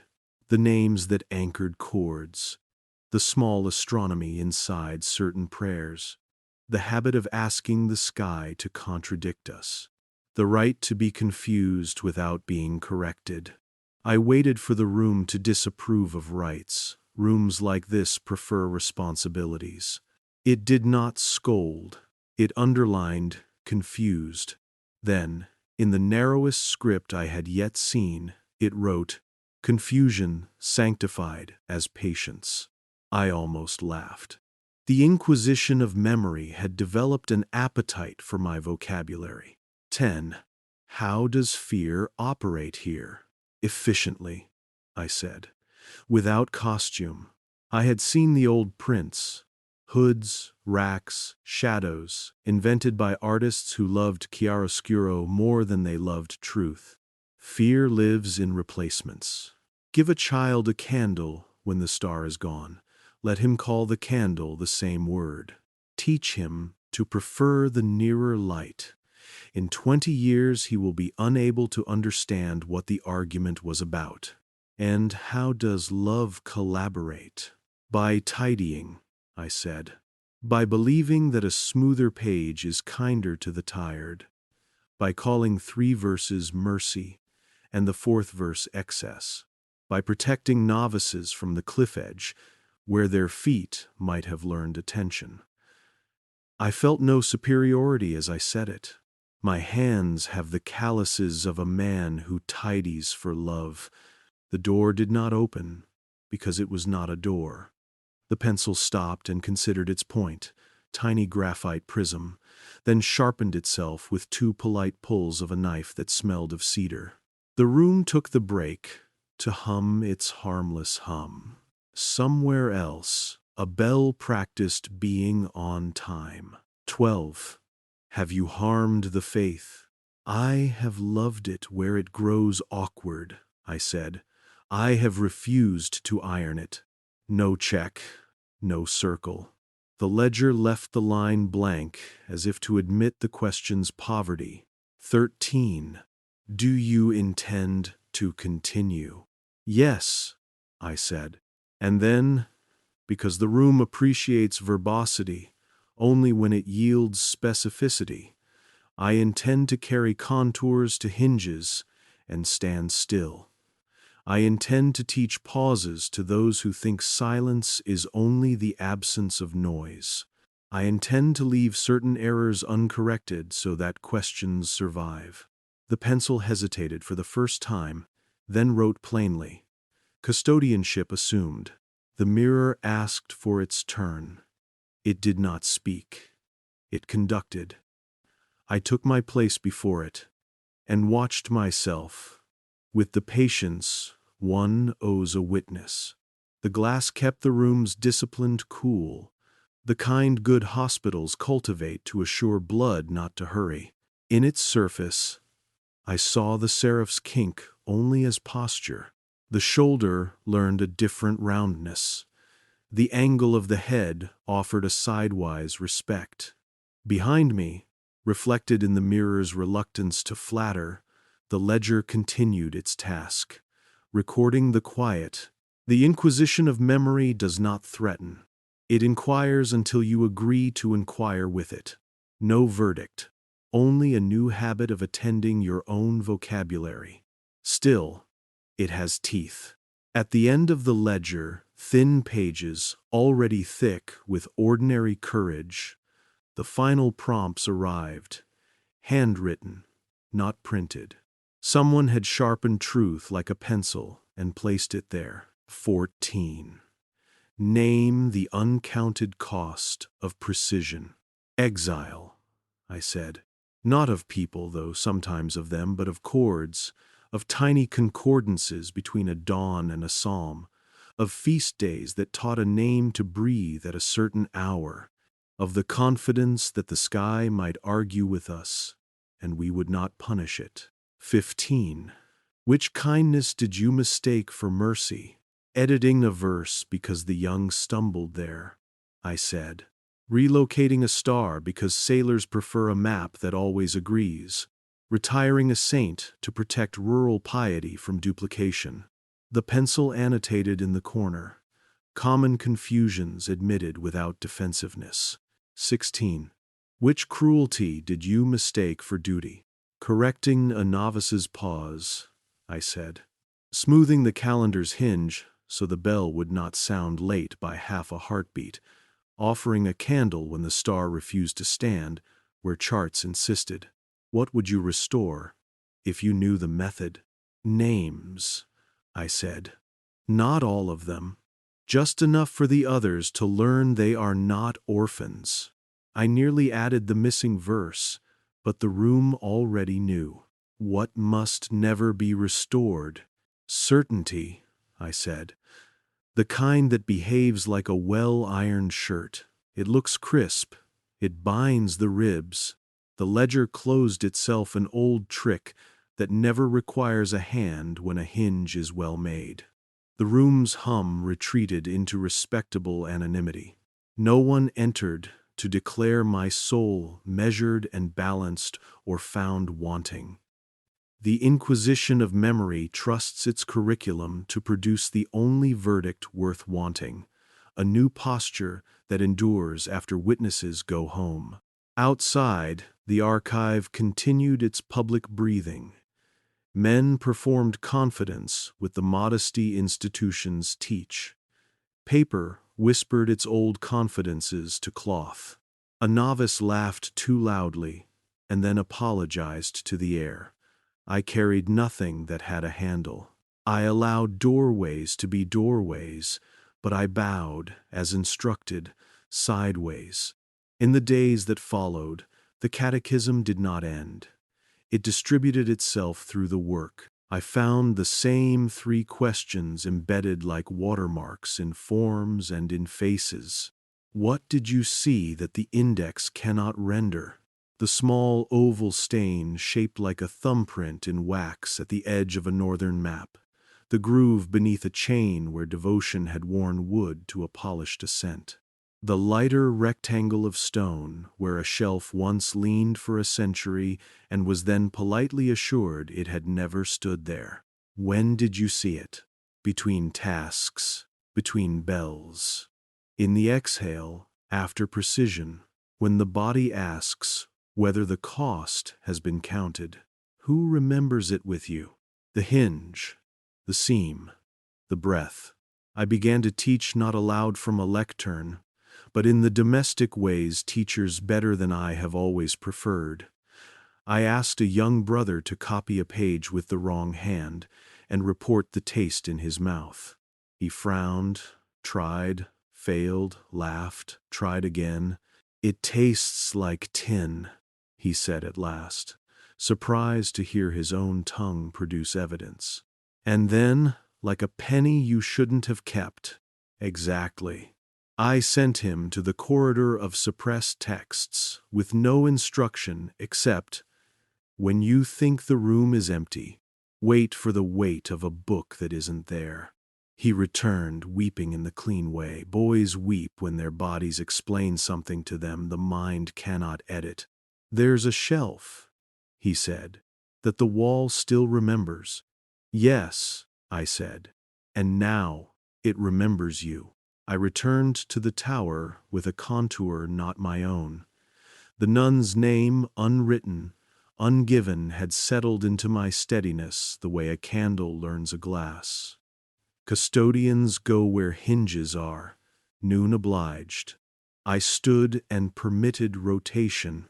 The world, which rarely bothers to be tender, acquired for a heartbeat the manners of a host who has learned to pour slowly.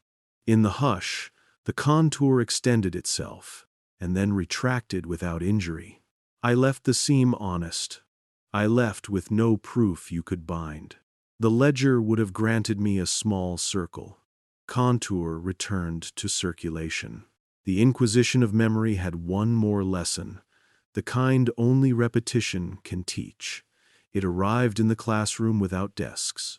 I woke at no one's bidding, walked without lamp, and counted with the wrong hand until my fingers ached with their new arithmetic. At the shelf where the hymn had lost its fourth verse, the darkness did its good work. In light, absence can look like negligence. In the dark, absence declares itself as structure. I stood inside the missing stanza and felt how the other three leaned, how the novice's breath found room to grow lungs, how old men remembered the pace of their first processions. I did not sing. I held space. That, too, is a form of custody. You will ask whether I fear reprisal. Of course. Institutions do not love hinges. Hinges suggest movement, but fear learned better manners under the new catechism. It no longer imagines racks. It imagines forms. I have already been asked, with extreme courtesy, to clarify my relationship to certain corridors. I have replied with extreme courtesy that corridors are relationships. I have been assigned an assistant, a bright young man with a talent for finding the center of pages. I am teaching him edges. He is teaching me not to confuse my tenderness for authority. We will fail one another in small ways, and the room will keep our failures legible and kind. If the inquisition of memory has a creed, it is not printed, it is breathed. Do not stop asking questions. The most dangerous thing, to them, is memory returning. I have begun to write that sentence nowhere, and to leave it everywhere, a pause in a verse, a notch in a margin, a check in a ledger where checks do not belong. The faithful need not know it to practice it. The bells already do. And if you are listening because sleep, that honest archivist, has filed you in a softer room for a while, carry this into your dream. Not a saint flaming, not a villain laughing, not a conspirator unmasking his own cleverness. Carry instead a hinge, a cool room, a pencil making circles where names would be asked. Carry a wing that remains kinked and yet finds, inside the kink, a dignity so meticulous it shames straight lines. When you wake, prefer edges. Let the center arrive on its own. I left the chamber as I entered, unescorted. The corridor kept its temperature, and the door gave the same consenting click, a sound I have grown to love more than applause. Outside, the city committed to being itself. A woman negotiated bread with a perfection born of hunger and skill. A cloud prepared to fail at rain in the honorable Roman way. Somewhere, a child refused a nap and learned that refusals are also rehearsals for vows. The archive breathed. The ledger waited. The hinge mine now only as work, not as property held. The ninth between hours is not a place, and calling it a time is like calling the ocean some water. It is a practice, the way breath is a practice. A room the world makes when asked with enough patience to step aside from itself. You do not schedule it, You agree to be present when presence becomes more honest than clocks. If you have traveled with me through corridors that pretend not to exist, through the seam in noon, through the catechism that learned to call questions oxygen, you may already be weary of subtlety. You may want the dramatic disclosure, a key, a vault, a name spelled in a hand that cannot be refuted. I wanted that once. Now I know that true restorations never arrive as trophies.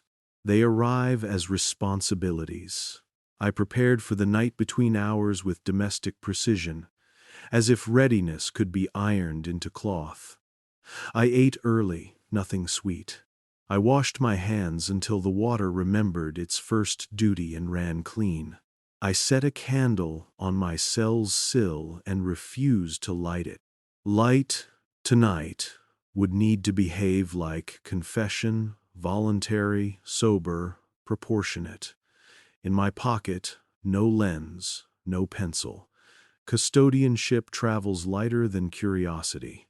On my tongue, not prayers as we write them, but the memory of how prayers feel in the lungs when they have forgotten to prove anything to anyone. If I had carried talismans, I would have called them by their correct name: excuses. The map does not instruct where to stand for the night. It provides instead a grammar. Speak the erased at a time that does not exist. I understood this as renunciation and as craft. The erased those names we retired with charitable diction, the chords we reduced for smoothness, the feast days we shifted and then called the shift a birth do not respond to force. They respond to a posture, stillness that is not vacancy, attention that is not hunger. The hinge at noon had taught me the angle. The corridor of suppressed texts had taught me the cost. The inquisition of memory had taught me endurance. What remained was fidelity. I walked the city as patients walk before surgery, slowly, without the bravado of those who claim pain does not visit them. The tower, the one that predicts crusades as if they were weather, kept its hauteur. Even buildings have reputations to maintain. I did not enter. The hinge at noon belongs to noon. The night between hours would ask for a place less famous to cameras. The map suggested only an orientation, east twice. This is not mysticism. It is courtesy to the rotation on which you depend. I found a small courtyard between cloister and kitchen where a cistern kept rain as if rehearsing for scarcity. Stone learned cool there without being instructed. Walls were low enough to allow the sky to keep its temper. I stood where I could be reminded that humility is geometry. What does a guardian bring to a restoration that must not become theater? Breath. I let mine lengthen until the ribs confessed their cage and then forgave it until air behaved not as entitlement but as risk. I let my hands hang at my sides with the gentleness of things that will be needed later. I let my eyes learn the discipline peripheral vision requires. The map's gloss had been frank. Begin from east twice. So I did. Not with feet, but with attention. I let my face accept the slight bite of night air from the quarter where dawn would eventually argue its return, and then I repeated the consent, because once is courtesy and twice is consent. Nothing happened, which is another way of saying that everything happened and refused spectacle. The courtyard tightened its quiet as a good chorus tightens pitch. The cistern distinguished its water from its echo. Somewhere beyond the wall, a cat remembered it was not a philosopher and decided to pursue more immediate wisdom. Above, the sky abandoned brilliant declarations and practiced a thinking kind of dark. When you learn to love this sort of nothing, you become eligible to receive names without bruising them with your need. I had brought 3 contours, because the bone had been explicit. If you have stood 4 times, bring a name that is not your own. I carried them the way a palm carries water, not squeezing, not advertising, aware of the cost of clenching. First, the nun whose breath had kept the lens from fogging while the calendar renegotiated with itself. Second, the retired saint whom librarians had paired with a more popular cousin for the sake of rural piety. Third, a thing narrower than a person, the 4th verse of a hymn removed to protect novices from ache. I did not assemble them like an argument. I kept them as one keeps the memory of a door that opens best when you are not looking directly at it. To speak at a time that does not exist is to refrain from using the mouth as if it were a stamp. Speech is a pressure. It can brand. The night between hours requires a contour to be allowed to climb your breath without being forced into syllables. I widened my throat the way I had learned to at noon, until air stopped behaving like a private possession and became a room the world could use. The first contour rose soft, like a rumor the lungs had decided to test. The nun's not name moved through me as the thread moves through the sleeve when you tug gently, and the cloth confesses how it was constructed. Path, resistance, path again, then ease. The courtyard kept its cool. The cistern accepted the small added humidity as if water loved hearing that it is not alone. If you expect trumpets, go to history's fireworks. This was a faint agreement, a return of warmth at the precise moral temperature of linen taken from a line at dusk. Beneath it, deeper, a cooler adjustment like a joint that has been misused learning, at last, the range it can admit without the body grimacing. The name did not arrive. It was returned to circulation. This is all the honest world allows when the currency is memory. I did not force the second contour to follow the first. The map had scolded men who stack devotions like crates. I waited until stillness regained its rightful shape, then allowed the retired saint, the one we had gently reshelved, under a neighbor's glory to approach. She came with no iconography. Librarians remove pictures first. They know what pictures can do to fragile minds. She came as an hour that used to carry her weight, an hour we had moved for the sake of ships and commerce, and all the practical holiness the sun demands. I held that hour the way a child holds a moth, persuaded by its fur that care is not a metaphor. The moth did not fly. It did not need to. It remembered itself to the air. You will want a ledger entry, a new feast on a reprinted calendar, a polite memo, an apology disguised as joy. The night gives such things only to those who will mistake them for permission to stop. It gave me instead a smaller mercy. A rustle in the chapel 2 courtyards away, the unshowy sound of a door that had not been used on that date in living memory, admitting someone without asking credentials.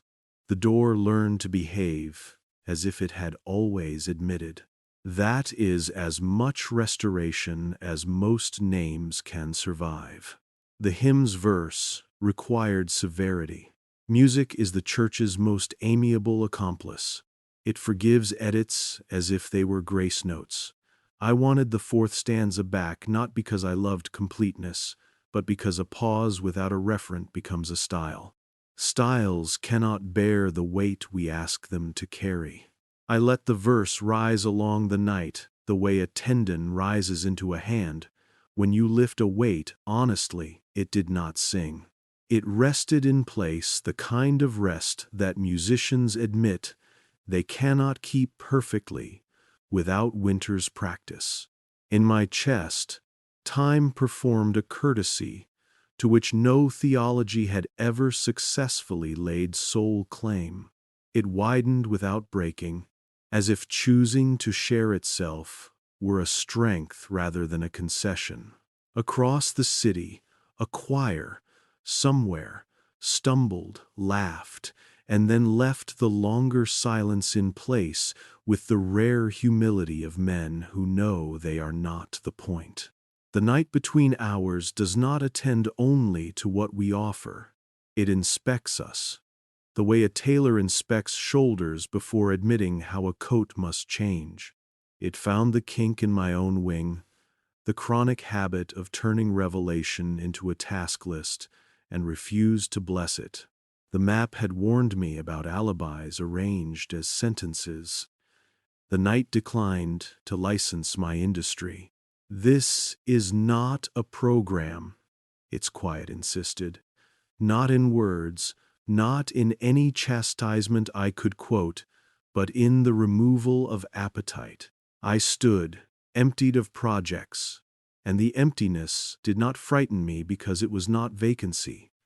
It was the space where exploitation usually starts, held clean. When did it become climax? Not when the cistern offered a drop at perfect intervals. It has always been generous.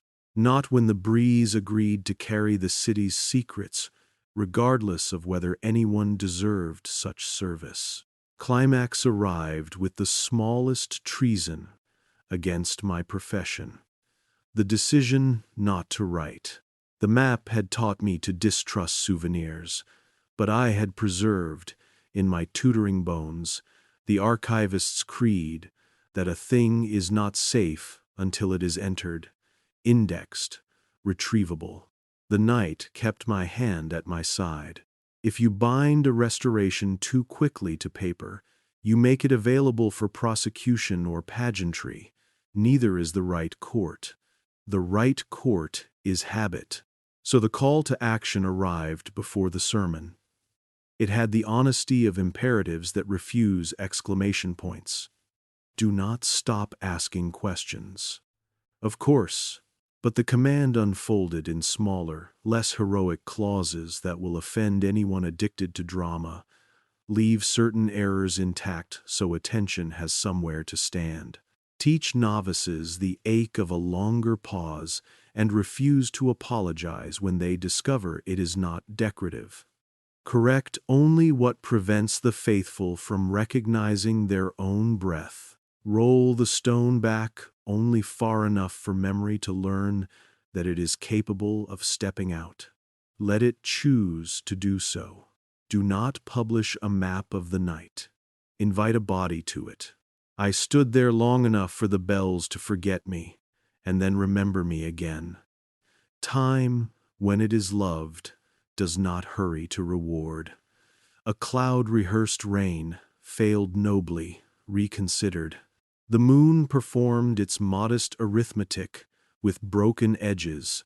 The courtyard remained too small to support spectacle, and therefore perfect. When at last I turned toward my cell, I found that the body had adopted a new posture so quietly that words felt pedestrian in describing it. The shoulders had stopped announcing themselves as bearers of a mission. The neck had stopped offering itself to burdens. The hands had learned the angle at which ownership cannot attach. A posture is a theology you can read without knowing letters. You ask for evidence you can take to the history that loves its own applause. I have little, and what I have will disappoint those who prefer fireworks. In the morning, not a metaphor, but honest morning with the bakery, practicing its transubstantiation of hunger into bread.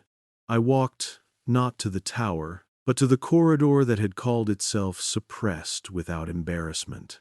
I stopped at the shelf where the 3-into-1 hymn had been retired to spare novices confusion.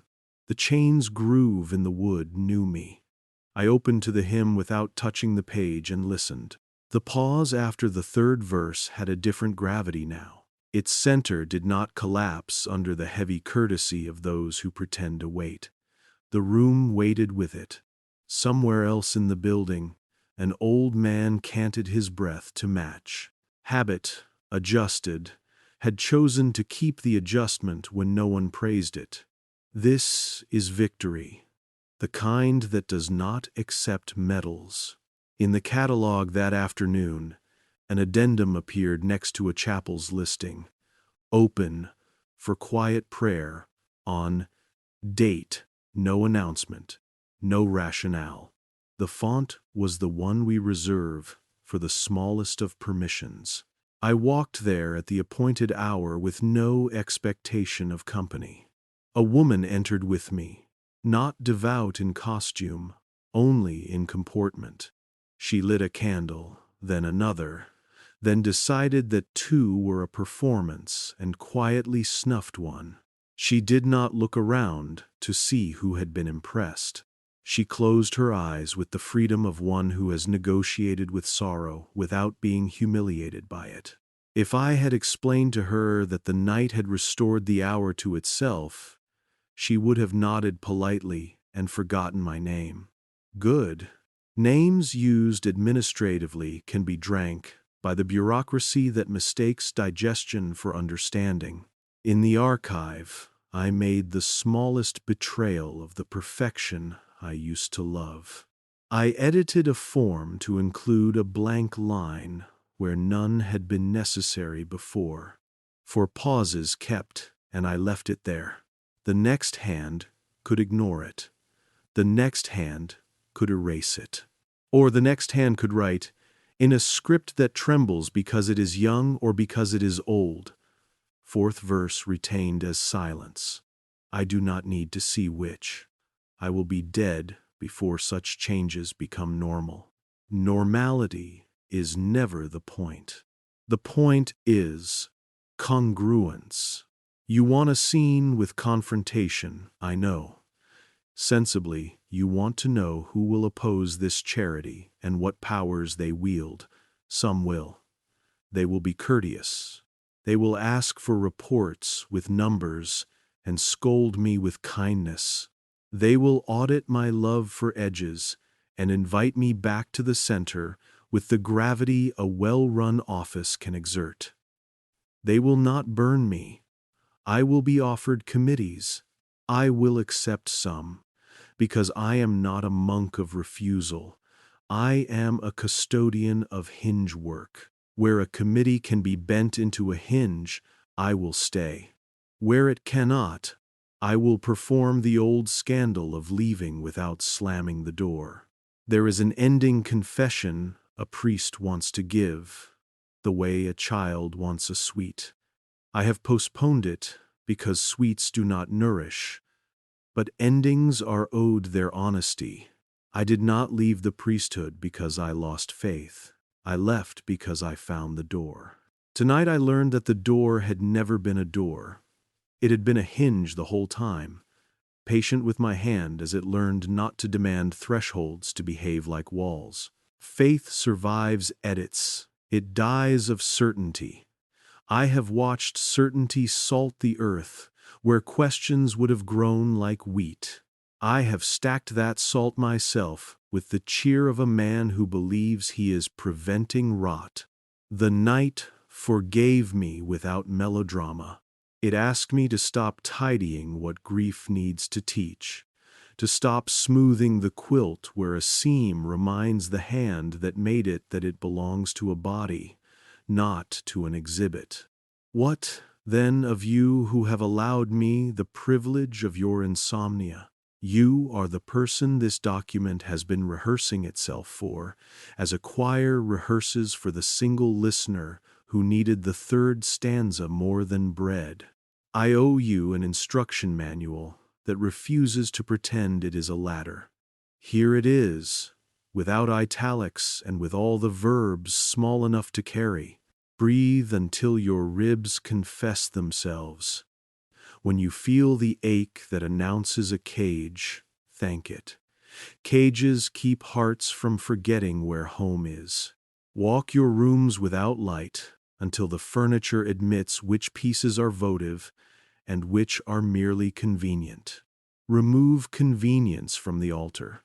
Find the seam in your day. It exists between emails, between stares, between the old story you tell and the newer one you mean. Stand there. Do not force the hinge. Let the world rotate until it recognizes you as one of its acceptable stillnesses. Carry your contours, not names weaponized into dossiers, but the gentle shapes of those whose memory has been misfiled. When the hour arrives that does not exist, permit those contours to rise along your breath. Do not pronounce them. You cannot pronounce what refuses to be owned. Let the room do the speaking. The room has been waiting longer than you have been alive. Leave errors useful to attention. Correct only cruelties dressed as duty. Teach those you can teach to love the ache of an extra bar of rest. Singers who cannot yet afford beauty will mistake you for unmusical. That is fine. We are not auditioning for an orchestra. We are repairing the weather.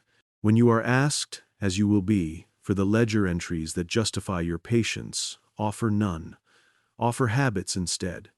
Habits are ledgers time keeps for itself.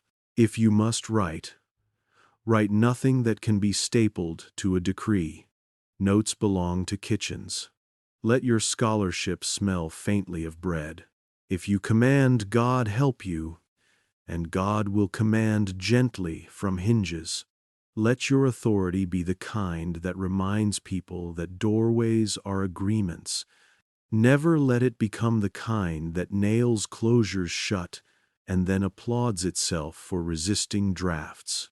Teach the children the stars and the candles, and teach them to love the sky more, not because the sky is grander, but because it is more difficult to coerce. Teach them, when the chart disagrees with the splendor, to grant splendor the benefit of the doubt. Tell them they may grow up to be the sort of adults who allow a candle to be a candle without lying about it with a grander word. Do not, finally, make a cult of absence. The fourth stanza, restored as silence, is not a shrine to loss. It is a training ground for lungs that will need to hold in winter.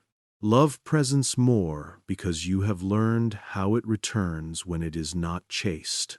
You want the last paragraph to provide coordinates. I cannot. We do not print maps to the night between hours. We make bodies worthy of being admitted when the hour chooses us.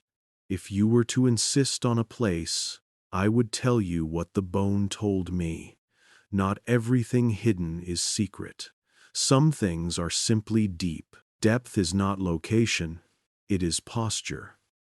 Posture can be practiced in the most public of squares if your breath will stand its ground. I returned to my cell after the night became morning the way a sea becomes shore indistinctly, with a willingness to be taken for ordinary. The candle remained unlit. The bed accepted me without asking me to defend my conscience. I slept the clean sleep of men who have discovered that refusal, done correctly, purifies better than permission. When I woke, Rome behaved like the old clever animal it is, dignified, chaotic, efficient at the business of pretending stone outlasts breath. I loved it more because it lied innocently. I dressed as I always have, black for humility, collar for belonging. I walked to the archive with a turn of the head I had not learned there, and no one who loved me demanded I explain it. The ledger waited. It always does. I signed my name in the box that says who entered at what hour.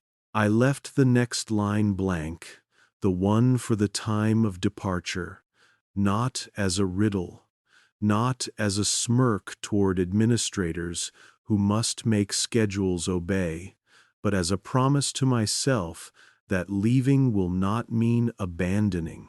We never depart from the night between hours. We smuggle it with us in the posture the body learned. We let it teach our hands to refuse handles. We accept the humiliation of patience when the world asks for stunts. If, after all this, you still need a sentence to carry out into the day so your pockets do not feel indecently empty, take the one. The Catechism of Memory, finally permitted me to write on the back of a form in letters small enough to evade worship. Do not stop asking questions. The most dangerous thing to them is memory returning. Do not display the sentence. Do not embroider it. Fold it once, twice, then use it to steady a table that wobbles when you write. If, while you steady the table, you happen to smell wax and water, do not be anxious. The room remembers. It always has. I did not leave because I lost my faith. I left because my faith learned to breathe in rooms where clocks apologize, where bones confess smoke, where wings remember that magnificence includes kinks. I left to keep returning. The door was a hinge. The hinge was a room. The room is yours when your breath learns to behave as if other people's names are safer in your lungs than in your mouth. Sleep now. When you wake, practice the smallest of obediences. Ask the mirror if it remembers your face. If it does not, wait. Breathe the way the night taught us. Between hours, your name will arrive without needing your help, and you will have learned the most subversive craft the church ever hoped to hide in plain sight. How to restore without proving. How to remember without owning. How to love a pause until it begins to speak.